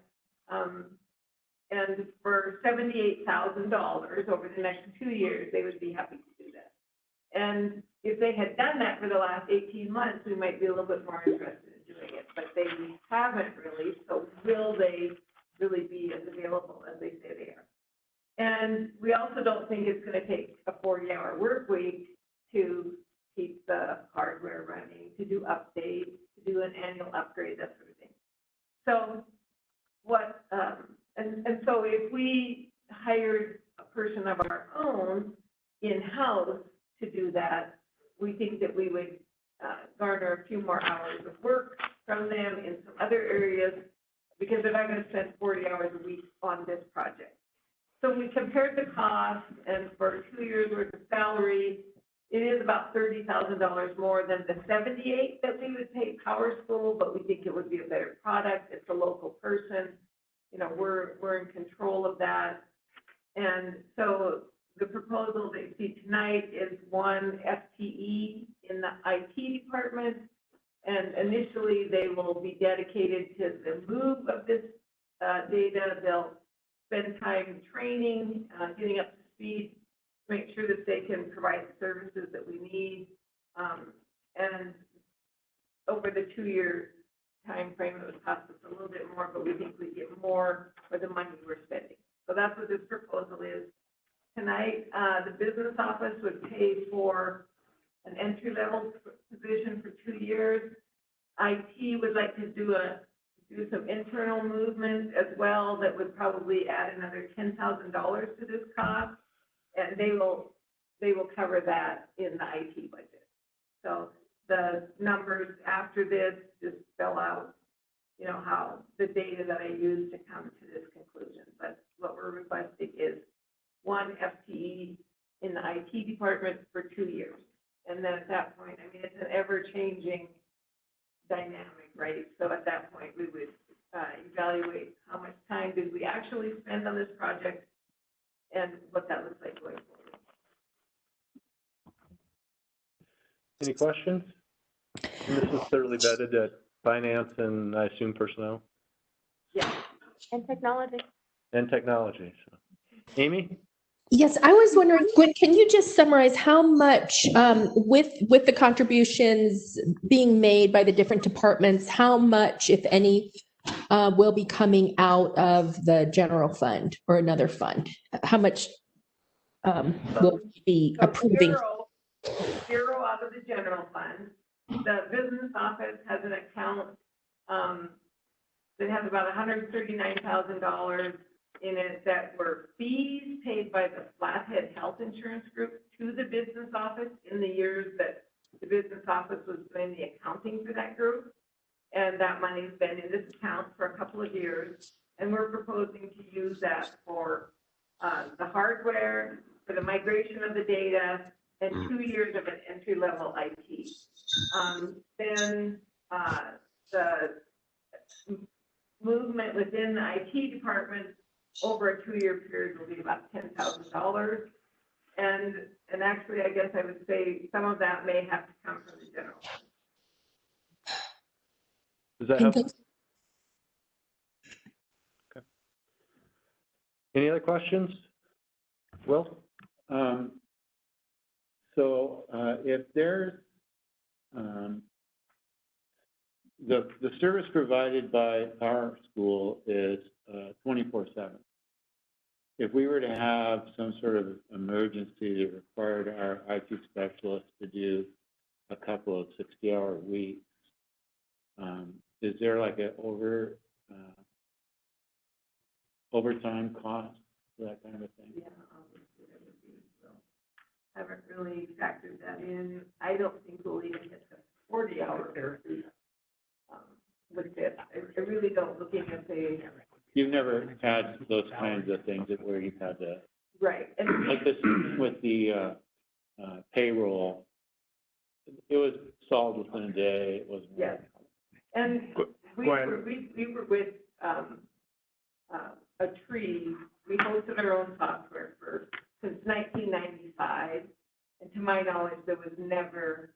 And the IT department took care of the hardware and all of the issues as far as upgrades and updates and that sort of thing. And I in the 9 years I've been here, there was never a time where we had any kind of a major blowout that required, they did it along with the rest of their work. It wasn't ever a complete person attached to the upkeep of the hardware for that software. And Micah's got a good point too. I believe, I might be misspeaking, but I believe Eric is going to be the one that's going to oversee that, and he's on a salaried position. So I don't know if there would be an overtime cost if he had to put in a few extra hours, but. That's all I think. So I entertain a motion to approve that recommendation. I move to be approved the recommendation for a full-time technology person. Seconded. Further discussion? All in favor, please say aye. Aye. Amy? Aye. Any opposed? Motion carries unanimously. Now we'll get to the high school budget amendment. I was so excited. Yeah, it's good news. Yeah. So in the spring, you might remember that we did an anticipated enrollment increase request. And we gathered the data of the incoming freshmen and compared our fall enrollment from last fall to what it looked like our fall enrollment was going to be this fall. And we arrived at a 60 student increase. So we went ahead and went through the process of requesting funding from the state and local level to pay, cover the cost of an additional 60 students. Well, as you saw on the screen, 114 students materialized and not 60. So the good part about the anticipated enrollment increase is you get the state funding as well as the local funding.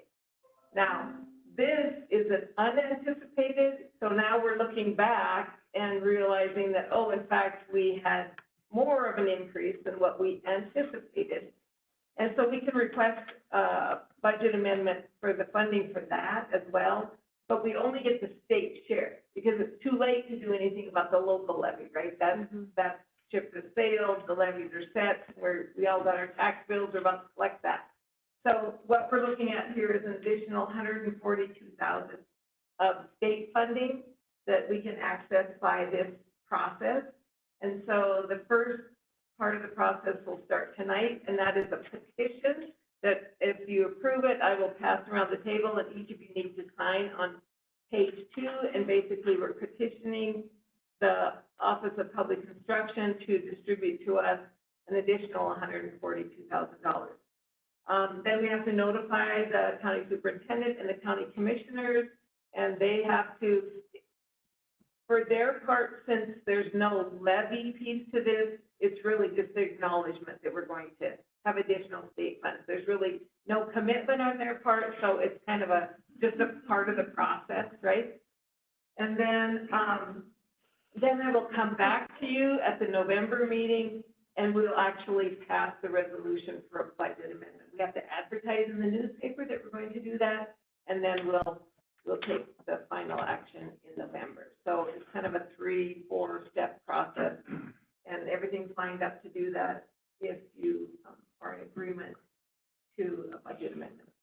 Gwen, there's no downside to this, is No. that correct? Except for the amount of work you have to do. No, absolutely no downside. And we do want to do it now because in the second count, if our numbers decrease, then that decreases our opportunity here. Now, on the flip side, if our numbers increase, we can go back again for another budget amendment for that difference. So it's all positive action. If we move up again, do we again lose those 40 students, or is that the 40 students are, okay?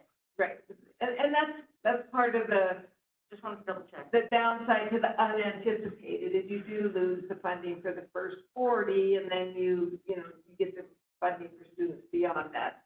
But you do have to be careful because when you do an anticipated enrollment increase request, you have to verify the numbers. You have to have some data that gives you an idea of how many additional students you're going to have. You can't just, oh, I think we'll have a couple hundred. Let's go ahead and ask for a couple hundred.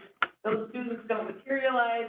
You have to return the funds the next year, and you kind of start to create this roller coaster thing. So you do have to approach it fairly conservatively so as not to create issues for the district. When I have a question, it says the plan has to pass final resolution at the November 6th regular board meeting. That's a Friday. Oh, November 10th. Good catch, Sue. really good calendar very well. So we should adjust that. daughter's birthday. Oh, nice. Okay. So would someone make a motion to accept and sign the high school budget amendment petition? So that's the day of the finance meeting, so November 10th would be the day of the regular board meeting. Do we have to wait until there's a correction on the date, or can we? No, we can make them most. No, we can make the motion. No, it's just stating when Yep. when you'll see it the next time. Oh, yeah. So then I'll motion to accept and sign the high school budget amendment. Thank you. Second. Second. Thank you, Will. Further discussion? All in favor, please say aye. Aye. Amy? Aye. Any opposed? Motion carries unanimously. Thank you. So I'll pass this around, and if you would just, And Amy, we're gonna need your signature on this petition also. So if there's a time you can coordinate with Gwen to swing by and sign that, I'm sure she would appreciate that. Okay, will do. Contracts, district-wide. so just two contracts, one for pizza. Yay. So save the day by twisting Pizza Hut's arm and getting them to agree to provide pizzas for our partner schools on Wednesdays and our elementary schools in Kalispell proper on Fridays, and attached is the contract. It's the exact same contract that we've signed in the past. It lays out the nutritional requirements of the pizza. It says that they will deliver the pizzas. So I think the contract covers everything we need. Thank you. Was there another contract? There is one more, and that is the, contract for St. Matthew's with a tutoring service. Can't think of the name of it right off the top of my head. Was it? Cultivate Learning. Okay, Cultivate Learning. And they will use their Title I dollars to pay for that tutoring, but the contract is actually with Kalispell Public Schools. Okay. And it has the number of, it's $25 an hour, and it has a maximum of not to exceed $16,000. And that's well within their Title I allocation, so. Questions on those? Will? So we did an RFP for the pizza and nobody responded. That's correct. And so then what did you do with pizza? Then, Jen, and Pizza Hut has been our provider in the past. Pizza Hut and Papa Murphy's, I think, have both, did in the past. So Janet contacted Pizza Hut and just started, and $7 is exactly what we paid last year, so there was no increase. But she negotiated the agreement with them, and the big thing was that some of the schools will get pizza on Wednesday and some will on Fridays, because they just didn't have the staff to meet our needs and keep their doors open, which is really paramount for them. And so, they agreed to do that for us, and for the exact same price, and so. So is there a trustee who'd be willing to make that motion to approve those contracts? Got one? I move we approve the contract as. I'll second. Further discussion? All in favor, please say aye. Aye. Amy? Aye. Motion carries unanimously. Student status change. This is routine cleanup for Power School. Only the board has the authority to drop students out of Power School. And we are asking that these students that are truly just, they completely disappeared. Our counselors, teachers, administrators, we have tried to find these students, and we just have no idea where their whereabouts are. A student, if one of these students on the list were to show up tomorrow at a school doorstep, we would welcome them back, and their information would still be intact in Power School. Their records are not erased at all, but they just hang in Power School, and Power School charges us by the student. We try and keep things cleaned up for that reason, plus it just, it bogs down the system if you have a lot of students in there that really aren't attending. And you have the authority, you're the only entity that has the authority to unenroll these students. So I am requesting a motion to approve changing of student status from enrolled to unenrolled as presented. And we will come in front of the board 2 times a year, October, November-ish, and also again in April. Any questions? I have a question, but I can wait till after. Go ahead and ask, if it's for administration. Does that affect any state? No. So entertain a motion to approve? I so move. Sue makes the motion. Did I hear someone who wants to make a second? Rebecca seconds. Further discussion?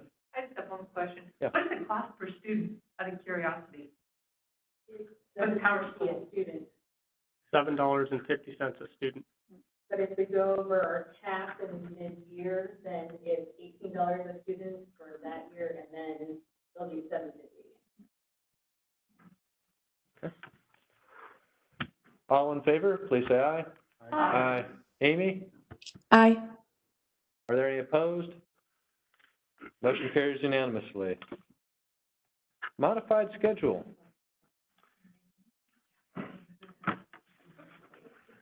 Yeah, in front of you, some new business action.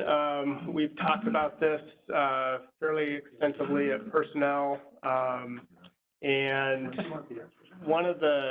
I think one of the unanticipated challenges for our district as we have been dealing with the pandemic and school operations is the amount of additional responsibility and work it has placed on our teachers who are trying to take on some additional responsibilities with regards to cleaning, preparing lessons, having to put them into Google Classroom or on Seesaw or whatever that platform is for the grade level.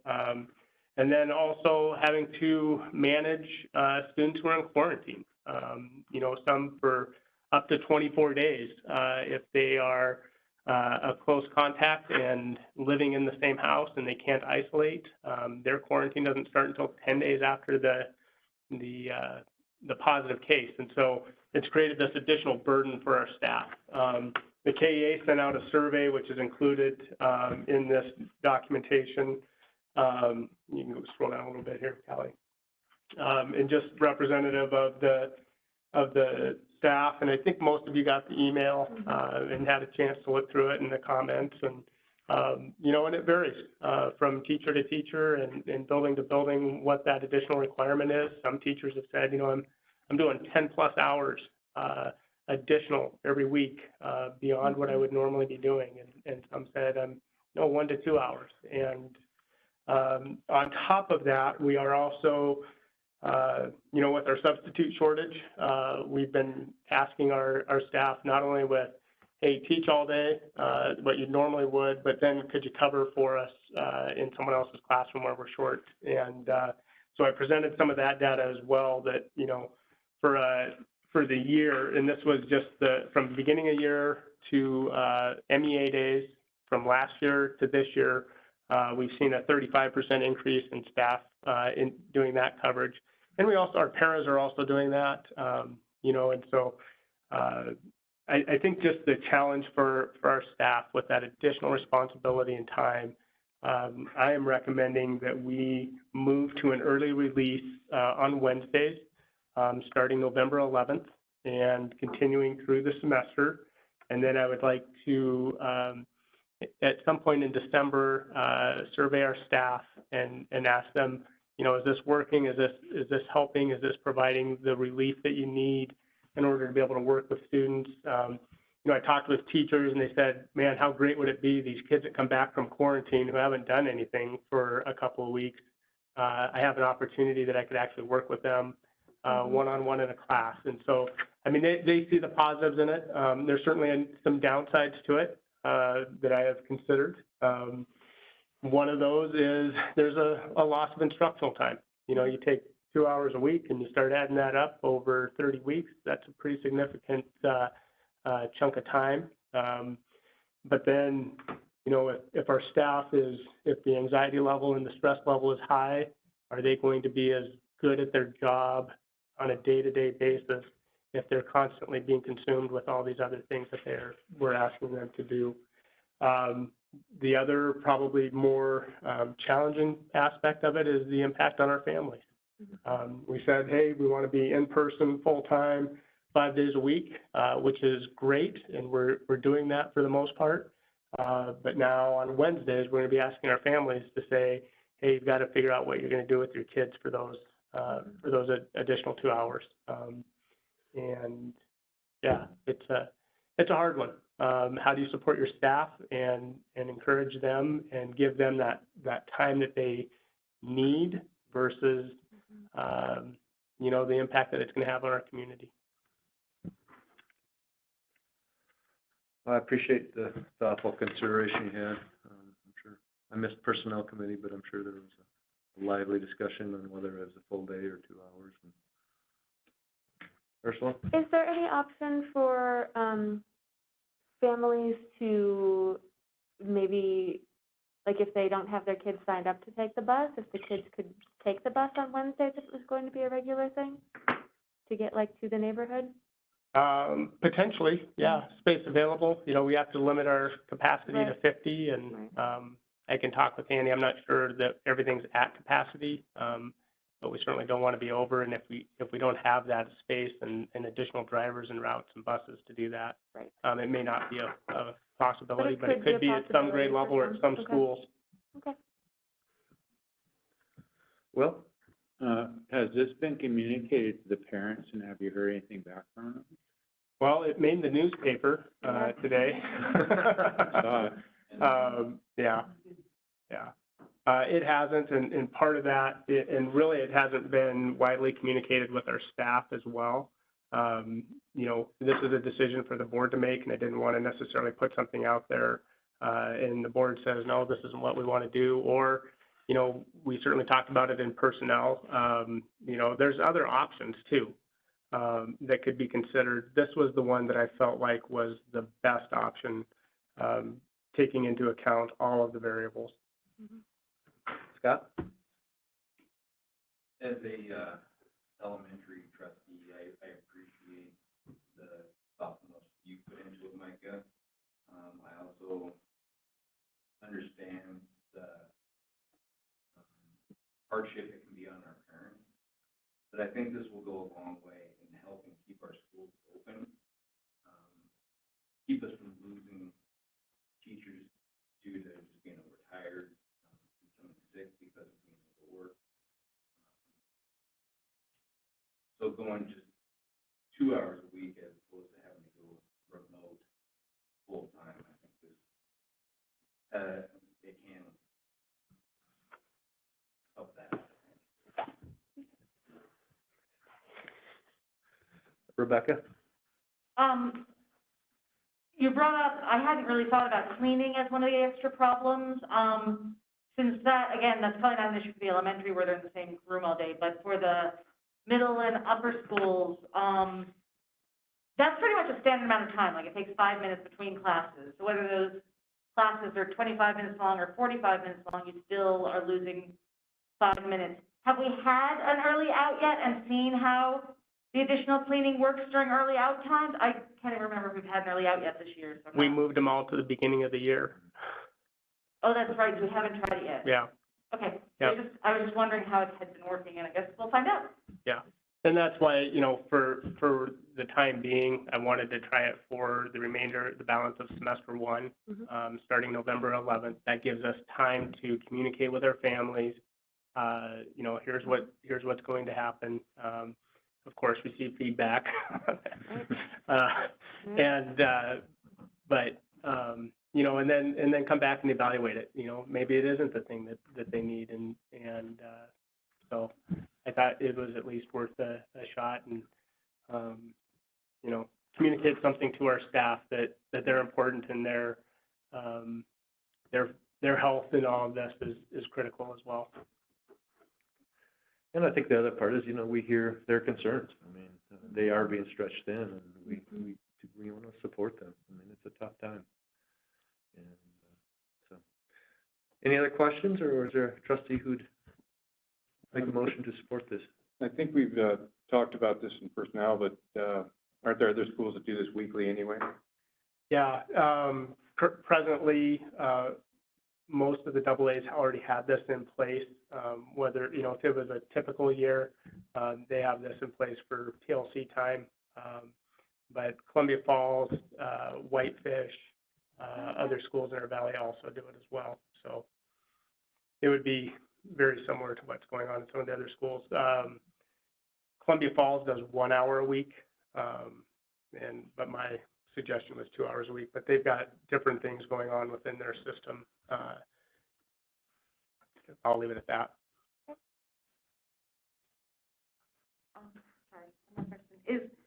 Is Whitefish in Columbia Falls on this, also Wednesday after? I'm just concerned that if everybody has this Wednesday afternoon off, it might become party day. Is everybody having the same time off, or does it vary throughout the valley? Is there a problem with party days? I'm all for parties. No, it's Wednesdays as well. Okay. Yep. Evergreen they're doing every other week, but are considering increasing it to every week as well. Mm-hmm. Would someone care to make a motion? I will. I move that we approve the recommendation to modify the daily schedule. Thank you. And Kim seconds that. Further discussion? All in favor, please say aye. Aye. Amy, Aye. are there any opposed? Motion carries unanimously. And that puts us at the consent agenda. Micah, one question I had about the tuition. You know, I see quite a few kids leaving the district to attend partner districts. Do you get a sense, is that just a matter of convenience? I mean, maybe Sometimes. there's a teacher there and they... Sometimes, yeah, they might have a family member that's working there, or, you know, sometimes it's personal reasons. Sometimes it's conflict within a school. It could be a variety of things, but, yeah. Any other questions? Will? So, on that fundraiser, the hog raffle, just a few days ago, I bought tickets for that raffle. So I'm kind of worrying about the cause and effect of buying the tickets 2 days before I authorize it. Yeah, is that a conflict of interest? Well, clearly that shouldn't have happened. Just like approving the hiring of people after they start working. Yeah. Yours is with basketball. I think you're supporting a good cause, Will. I agree. Would anyone care to make a motion to pass the consent agenda? So maybe. And I'll second it. And Sue seconds it. Further discussion?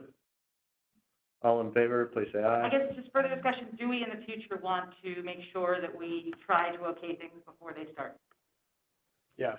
I think that would be a good Well, decision, if there's something to try to do. usually it does occur in that order, but there are extenuating circumstances Yes, no, that I'm have just saying. created these issues. Let's try to We will try. think of that as something we can try to do. Yes. I also bought tickets. All in favor, please say aye. Aye. Aye. Amy says aye. Any opposed? Motion carries unanimously. Good luck, Will. Why, Rebecca? Hey, 20 years, I'm still waiting. So we have another work study topic tonight on early kindergarten. Great. Bill Sullivan has the honor to introduce, two ladies that are in the audience. I don't want to listen to you, Bill, I'm gonna go have fun. Jack is, for the record, Jack is leaving for the early kindergarten presentation.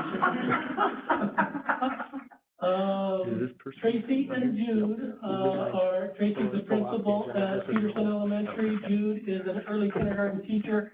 I think most of you know the evolution of this program. Started, I think 4 years ago with a grant by the state of a preschool program that was housed in Hedges and Russell, and then Russell and Peterson. That grant was done at the end of last year, and then you guys all approved the early K adoption for us as a school district, identifying kindergarten 5-year-olds and 4-year-olds that could use some support with an early kindergarten prior to having kindergarten. So we've got Tracy and Jude here to tell us all about how their year is going. I'm just gonna kind of leave this up to Jude, because I have nothing to do with it. Her partner, we don't know what happened to her, so she's kind of on her own, but this is Jude, and she's doing the early K, and I'll let her. Hi, Jude. Hi, Jude. So you can hang on to that. So we'll put that in your hand. Oh, perfect.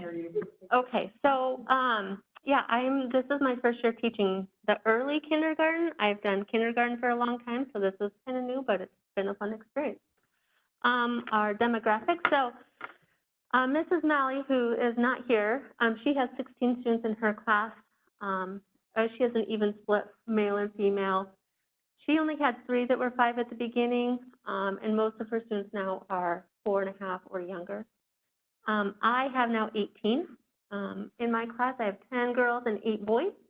At the beginning of the year, I only had 4 5-year-olds, and then I've had a new student every week for the past month or so, month and a half.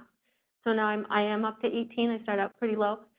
And now I have a really good mix. I have about 7 that are 5, and I have a good mix of like some middle 4.5-year-olds and then some younger 4s. So it's kind of our class thing. Typical day, I can't really speak for Mrs. Malley on her day, so I can speak with mine. We come in every morning, we wash our hands. I've got those little kiddos so trained that the moment they walk in from anything into that room, they go straight to the sink and wash their hands. We do a morning free play, which it sounds like they're playing, but really it's that social emotional, learning how to play together nicely, sharing toys, using your words when you want to have something. Then we move into our morning meeting and we talk about the school rules, our expectations, how we behave in school. What is it like to be a good friend, a kind friend? What is it like to be a good school community member? And we kind of have a little, that's usually our morning meetings, and focus is really on that social emotional, like we're going to be a kind friend today. We're going to focus on using our kind words, that sounds like, that looks like, and then we practice that. And then we go into math, which is more exploratory station-based. I set out some stations that are going to kind of target certain skills that I'm looking for: number recognition, colors, fine motor, gross motor.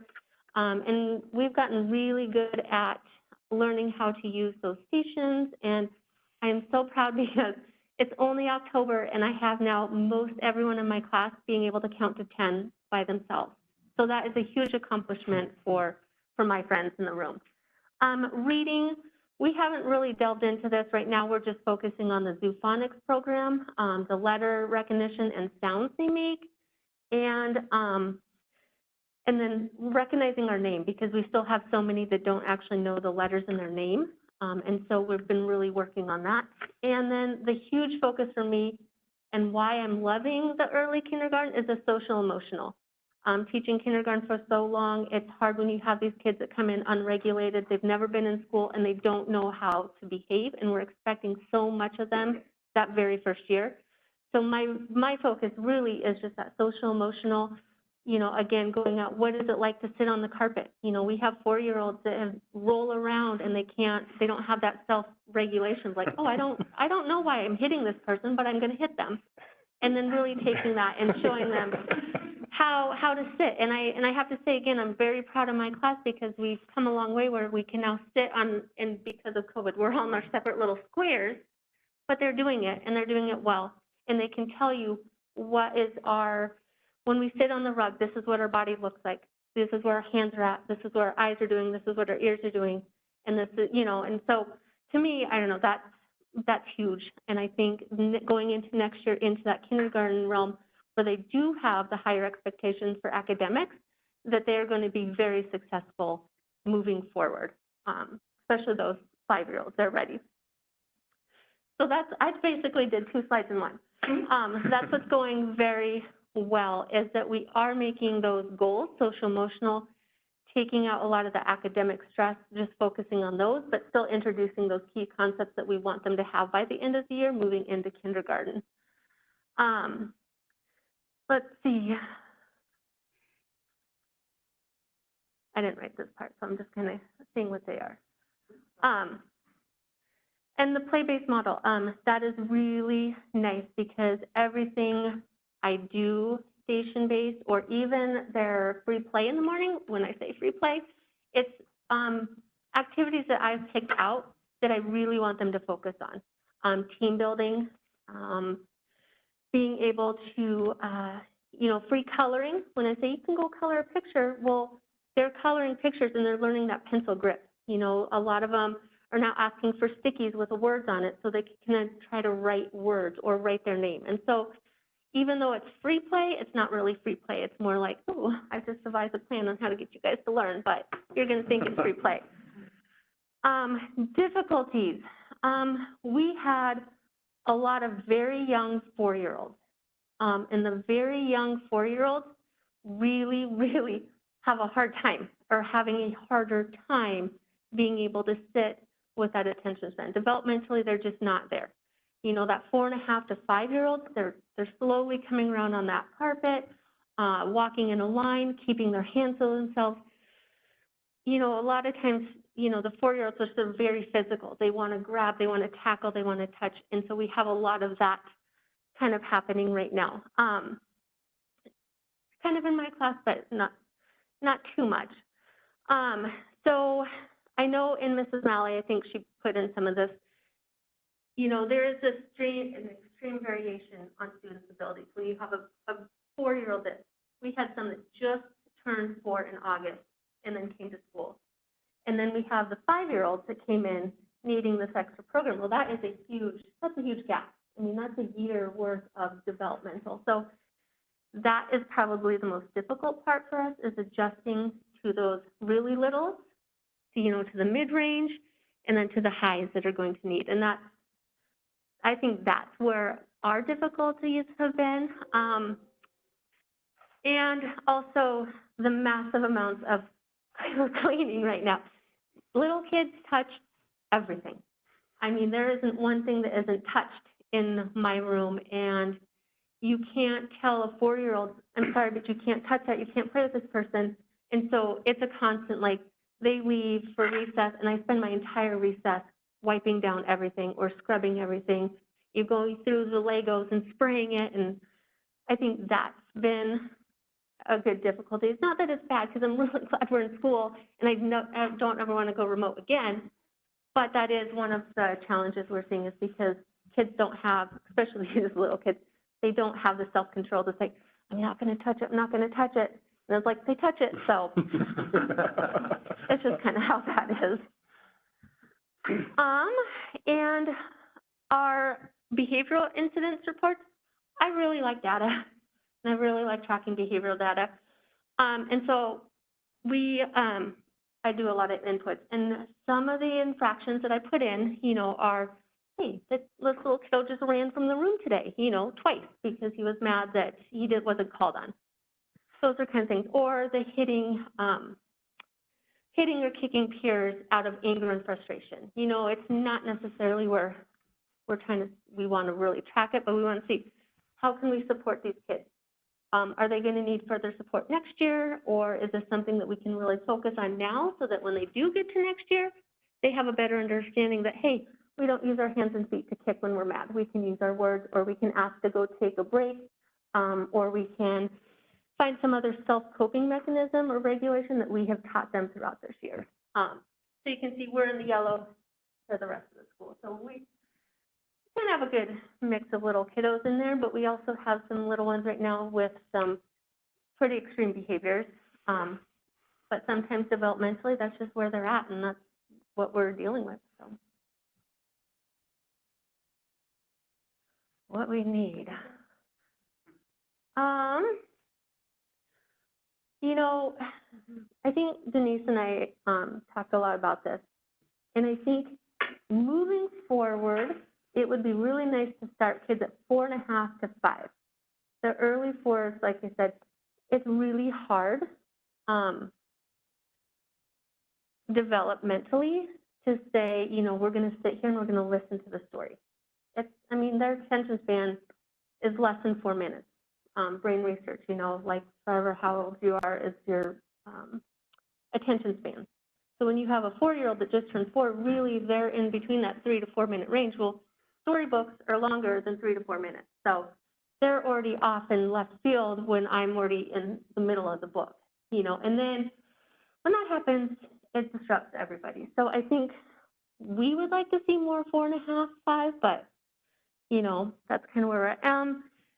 Also, a shortened day. We're asking 4-year-olds to go a full kindergarten day with no real rest time or breaks in between, and by 2 o'clock, these kiddos are melting down. We are having fits, crying on the floor, hiding under tables. They are tired. So I don't, in that one, I'm not, I mean, I'd like to see a shortened day for those kiddos, but some of them, the 5-year-olds, they're doing really well. You know, they're excelling. So I think that's a fine balance we're going to have to find with what kind of hours in the day. Or saying, I think what Denise and I are saying is like maybe one teacher just takes the 4-year-old. One teacher just takes the 5-year-old so that the 4-year-olds can actually have a designated resting time. Kind of like a daycare, but not like a daycare. You know, like little kids, they need to have that decompression. They need to just have calm and be able to regroup their bodies so that they can move forward and have a good learning day versus we're expecting you to come in at 8:30 and we're going to 3:30 and you know, we have lunch and we have a lunch recess and we have recesses, but that's all you guys get. So I'm probably skipping some stuff that she really wanted to talk about. So on your shortened school day, if their typical time would be to get out at 3:30, what would your recommendation be? 2:30 or 2? Well, yeah, I think it was brought up yesterday, maybe 2. Allow some, you know, so we each have a para in our room, but how our hours are, I don't ever get to plan with my para. We have no open line of communication to plan. It's basically when she walks in, students are walking in, I'm saying, hey, here's what we're going to do today. This one's, you know, had a rough night. We're already kind of here. And then she leaves when kids leave. You know, and our breaks are opposite. When she comes in from recess, then she takes a break, you know, but when they're out at recess, I'm inside cleaning. So, and I think per the grant, last year, the last couple of years, they've gotten out at 1:45 or something like that. And I think that might be a little too early, but even 2:30, just an hour to give them. And then, I don't know, maybe working them up so you have your first trimester, you're releasing early, but then by the end of the year, you're at that full day, so next year you can come. I don't know, there's lots of I could go on and on about brainstorming that stuff. I do really think this is beneficial to students. I think, like I said, when you, as a kindergarten teacher prior, and you have a little friend who came in and has only spent time with mom or dad and no social interaction, and then you say, you need to be able to know how to write your name, you need to know the letters, and you need to know the numbers, and then you have this little kid who doesn't know how to do it, but you have these kids who do know how to do it, and then you kind of start to see this frustration and this embarrassment and then a behavior. Also behavior because they don't know social skills. So I really do think this is beneficial, teaching them that social emotional, and I love that still, I'm going to say that out loud again. I love the social emotional aspect of teaching this age frame. And then those core knowledge skills so that when they do enter kindergarten, at least they know their name. They're going to have some comprehension of letters and numbers. I'm going to say I'm hoping my class gets them all, but I will take at least 80%, 85, that, you know, that know them, that can walk out my classroom door at the end of the year saying, I know that these guys are successful for next year. So that's what I think. I don't know, are we at questions? No. Oh, and then we have, yep.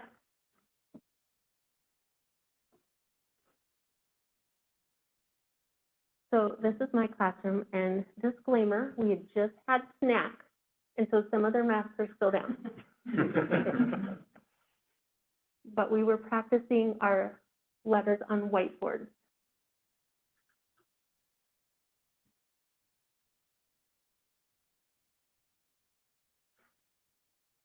And as you can see, I have a pretty big class right now.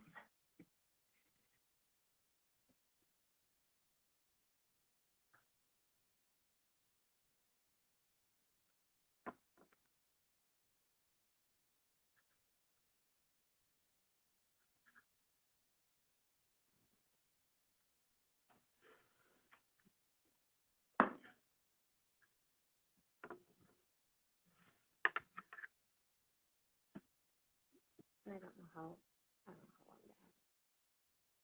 is. put the kids on mute, or? I don't know, It's such a quiet classroom. I know. That'd be cool. they are so awesome, they're just always quiet now. It doesn't sound like it. No.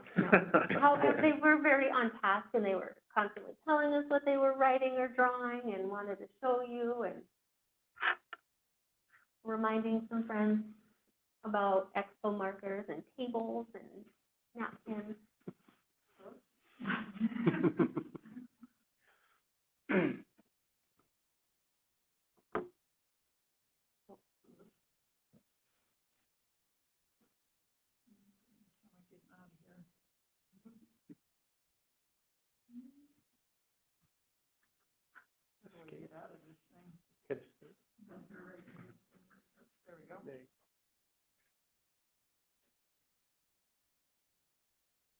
That was a And this really is- this nice is Mallory's presentation, too. Huh? That was a nice presentation. I like your backgrounds, and it's really nicely done.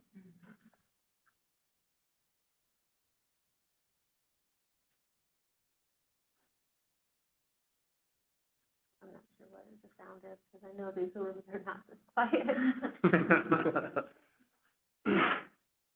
That's because, Callie's muted, and then if she Oh. unmutes, then we can't hear it in the, I public see, yeah.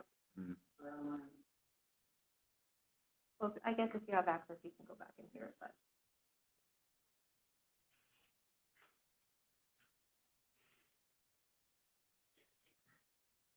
So that one you kind of saw some carpet flopping, you know, just not able to sit that long, so, I don't know, does anybody have any questions? I think there's a few of them. You said that one of the difficulties was separating, some higher skills and some lower skills.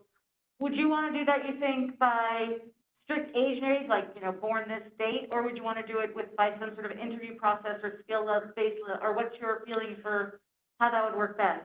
Well, I think skill level is very hard to tell coming into kindergarten. I mean, we did the dial, which I think was really great, kind of gave us a good indication. But I do think more it's on an age. 4-year-old developmentally is different from a 5-year-old developmentally. They're even different from 4.5, and I can see it, from the beginning when we had those 4s that were just like literally weeks into 4-year-olddom, and then to now, I mean, they're kind of starting to get the routine of it. But I still have several 4-year-olds that, especially the little boys that are, it's a lot harder for them. They're picking up those skills, but it might be a lot slower than some of the others. So I would say more on an age, developmentally. Because every grade you teach, you're going to walk in and you're going to have a skill set gap, and you have to meet those. And it's up to the teacher to try to meet somewhere in the middle. But developmentally, though, that's a whole lot different than that skill set. I mean, I meant the skill of being able to sit still. Yeah. I mean, I guess I meant the. Oh, yeah, so, I'm sorry, yeah, the skill set of like knowing how to sit for more than 2 seconds, or to not, sitting on that carpet and then whacking somebody next to them while you're still doing it, and you go, that's not appropriate, and they're like, why? We're playing, so developmentally versus, the skill set, I guess I meant that, yeah, developmentally, and skills, I'm thinking, and my kindergarten teaching mind, like, can they write? Do they know their name? So, yeah. So what is the application process? What was the numbers that we got for the applications? Do we reach capacity? Are we meeting the needs? I'm not sure on that one. I don't know how they applied. I know it was on the district website. Can I go back a little bit about it, Lance? It was certainly on the district website and advertised, and, there was a kindergarten screening process for all kindergartners whose birthday was after. September 10th? No. I forget, if they were gonna be a younger kindergartner, then they had to come in and get screened. So in early August, all of those kindergartners across the district, came to Russell Elementary. They had stations and they did the dial and all those other things. The results of that then led to recommendations to parents. We think that early kindergarten would be a great choice, and with that parent input, they selected whether they wanted to go to early K or to regular kindergarten. Once the early K was filled with the district 5-year-olds, there was a sign up that happened through the district in the registrar's office for 4-year-olds. And then those 4-year-olds, I think, were taken by, kind of a first come, first served, whoever signed up first, got that first request until those classrooms were, to the capacity with those 4-year-olds. Through this being the first year, I know these guys have had an initial meeting recently, to talk about kind of all of these things and how will this evolutionize through, the process. Certainly being the first year, it's a learning year for everybody, and adjustments and tweaks and all those things will certainly have to be made, and we'll just have to continue to meet and talk about those things to see. So this is a little bit of change from the grant then? Yes, The grant was kind of finance-based, is that right? I mean, yeah, but this was similar, as far as the 4-year-olds. We're still trying to target those students that probably need that extra attention so they can be successful in kindergarten, or those younger kindergartners who aren't quite ready yet for the rigors of a regular kindergarten. So the criteria was very similar to the grant's criteria, and then with a few other modifications. and then there was a few of the classes before that went through because of the grant. How are they doing in kindergarten, first and second grade now? In general, very good. And a lot of that, preschool classrooms were at Russell when I was principal there. And that year certainly benefited them tremendously.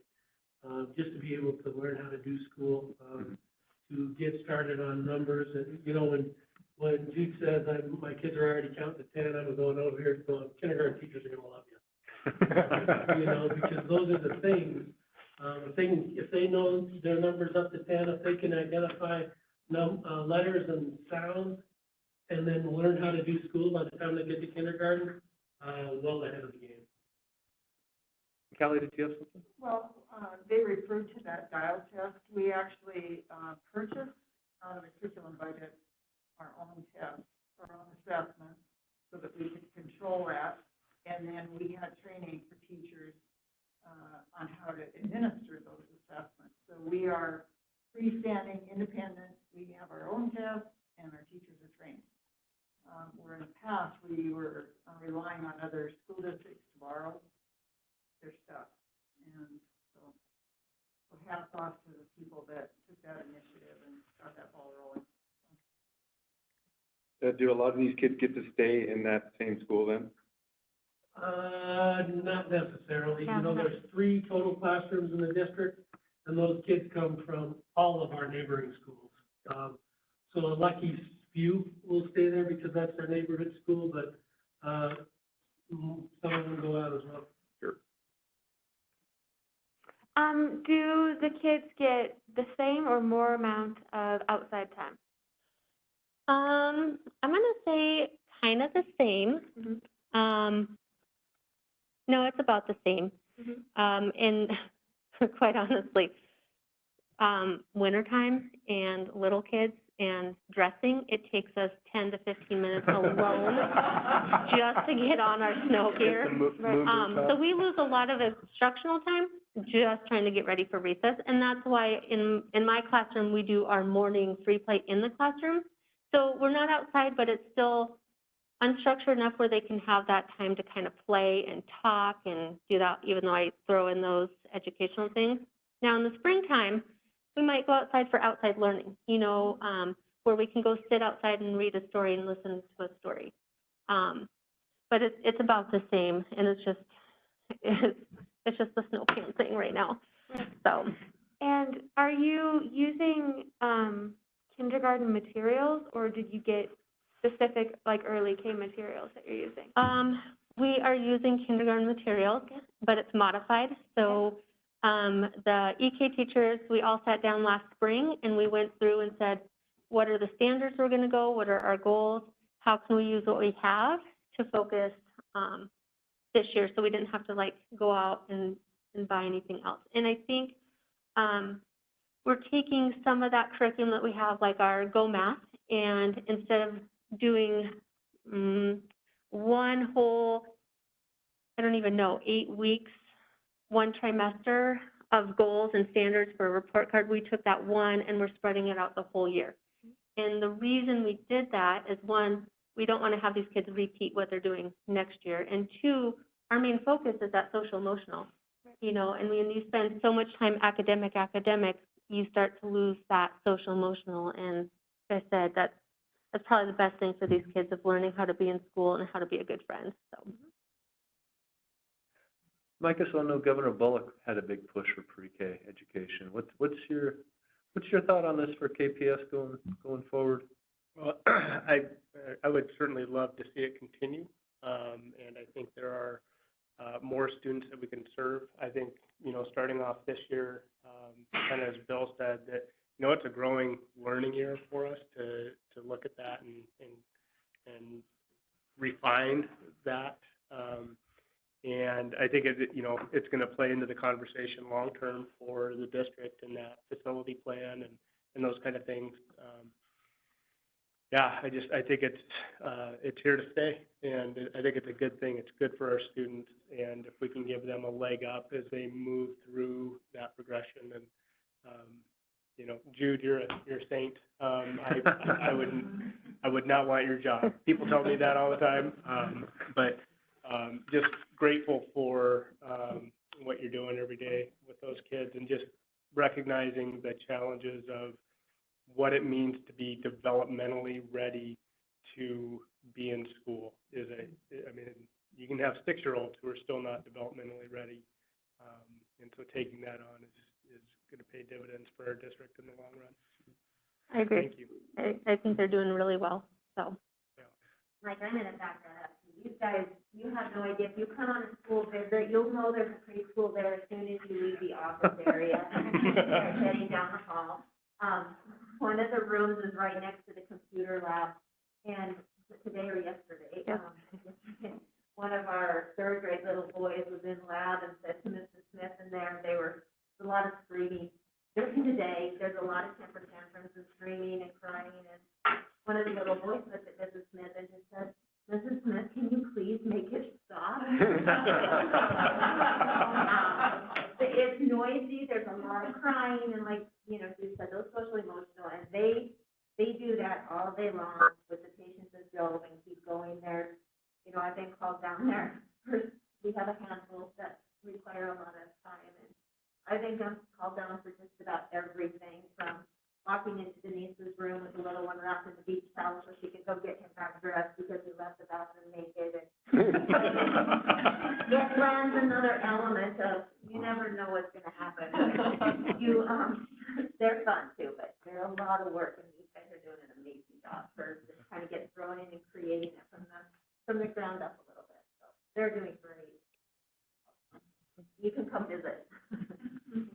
Oh, yeah, for sure. I think if you want to really see the progress, it's definitely pop in and watch these kids actually do some learning, because we are expecting a lot of 4-year-olds to come to school and be in school and learn, so. It'd be fascinating to see you be there week 1 and then the last week.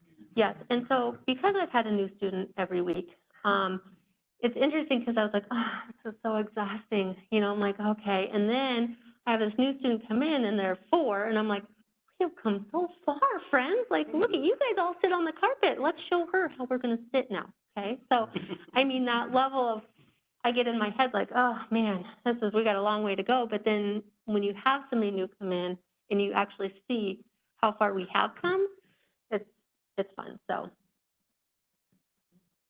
Thank you. Yeah. Thank you. Thank you, Okay, Jude. thank you so much.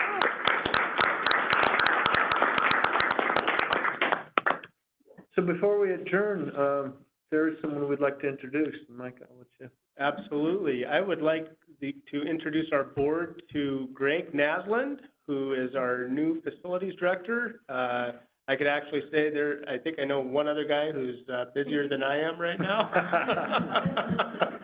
And just wanted to, Greg, you want to come up here for just a second? And sure. Did all the boilers work this last week? I didn't talk about that. I was billed for a boiler today for $2,500. It irritated me because I talked to Mike earlier. travel time is $1,500, that's not good for me. I don't pay people to travel, we should be able to troubleshoot that. Anyway, I'm Greg. I'm glad to be home. I'm a native Montanan. I've gone for 20 years in 2 weeks. And, several of you guys are on the board, are on the panel that hired me, and I appreciate that, and thank you very much. I'm a little tired. I went to the Illinois yard at 6:30 this morning, so. If you have any questions, I'll be more than happy to answer them at some point or time or whatever. But Initial impression of the district? I think you have a beautiful, beautiful facilities. I mean, I think even the old stuff is well built. I think there's, challenges with the lead testing stuff. I'm gonna start digging into that a little bit. I was thinking about that today. I think personnel issues, we're gonna be down 2 guys in the maintenance yard now. I've talked to a lot of the custodial staff. I think they're on board. I think they're good guys, good women. I think, I mean, you want me to be honest with you, brutally honest with you? Yeah. I think you have a lot of fragmentation. I think you have a lot of backbiting. I think there's a lot of people that, are scared, probably, maybe a little bit uncertain. I think maybe there was a little lack of leadership, maybe a lack of cohesiveness and trust. And I think once they understand that my philosophy is that if they're successful, that makes me successful, and I'm gonna work my butt off to make them successful. Because I hate failure, I don't like to fail at anything. I'm a very competitive guy. But I'm not competitive to a fault either. I think that, you practice that upside down triangle, which is you give of yourself to make everybody else successful, and you'll be successful in the end. And that probably served me pretty well in my life. And I think, everybody that I've met in the central office and all that stuff,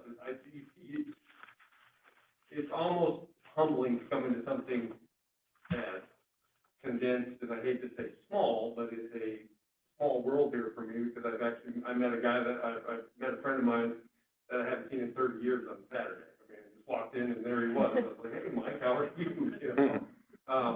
But it's very humbling to be part of something that, I feel supported, I guess, for the most part, and I feel like I have this, I can talk about it, and I have ideas, but yet it's still just, take your time, Greg, just slow down, don't try to go too fast. Even with the maintenance guys, even with like the supervisors, with Judd, with Tim, with Rick, all those guys, there's that stuff there that we need to work out, and we'll work it out. I just need to figure out where everybody is and how they operate and what their role is, what my role is going to be with them.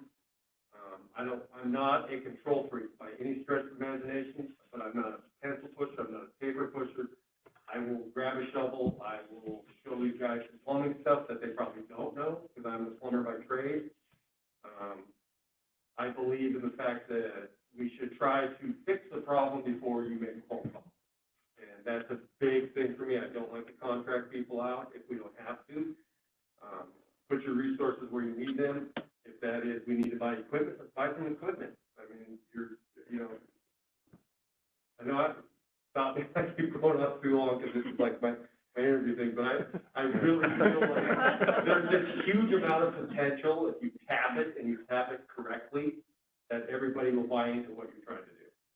If you're going to build new facilities, if you're going to maintain what you have some old stuff here, and the one thing you have to remember is, or that I have to remember as well, is that utilities run deep in the ground, and that costs money to fix.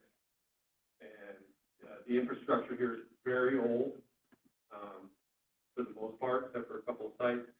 We're going to have challenges. I know I'm going to have challenges with the lead stuff. I'll fix it. Might take time, might have to think about it for a minute, but we'll figure it out. There's stuff that we need to tighten up. There's some personnel issues we probably have to tighten up, but I don't see anything huge that I've seen. And I mean, I think I think you have the right leadership in place now. like especially for what I've seen. I see progressive stuff that forward thinking, not let's go back to the old stuff, let's, you know, I was surprised that Gwen was open to POs because everybody's like, no credit cards, I'm like, no credit cards, you know, that stuff. I know I have all the stuff in my head and I'm just kind of trying to build this pyramid around myself and trying to think about it, but I see huge amount of potential. I think you have some really, really, really good people here. And I'm excited to be here. I haven't stopped smiling since I've seen Missoula. Yeah, about my computer tape last year. Well, Greg, we're excited to have you, and we wish you the best of success. 'Cause Thank you. like you said, if you're successful, then we're all Yeah, successful. and again, my door is always open to anybody that wants to talk to me, I don't care who it is, and, reiterate again, custodians are your key piece to the puzzle. Once I get those guys on board to give the information that I need, along with some of the guys that have been here for a while, and they're open with that information, then we can move forward, and do some really good things. And, yeah, we're busy. And thanks for hanging out to the bitter Yeah, end. no, yeah. I mean, some of the stuff, you know, you kind of look at it, you gotta take it with a grain of salt, so, thank you. Welcome home. Thank you. Anything else for the good of the order? We take a 2-minute break, will we break out before we dive in, or no? Should we just, entertain a motion to adjourn? There isn't a whole lot of real good data here. I mean, well, the information's okay, but it's fairly complete. Yeah. Well, Adjourn? I move to be adjourned. Thank you. Second. Will seconds it, he beat you. All in favor, please say aye. Aye. Aye. Amy says aye. Call it adjourned.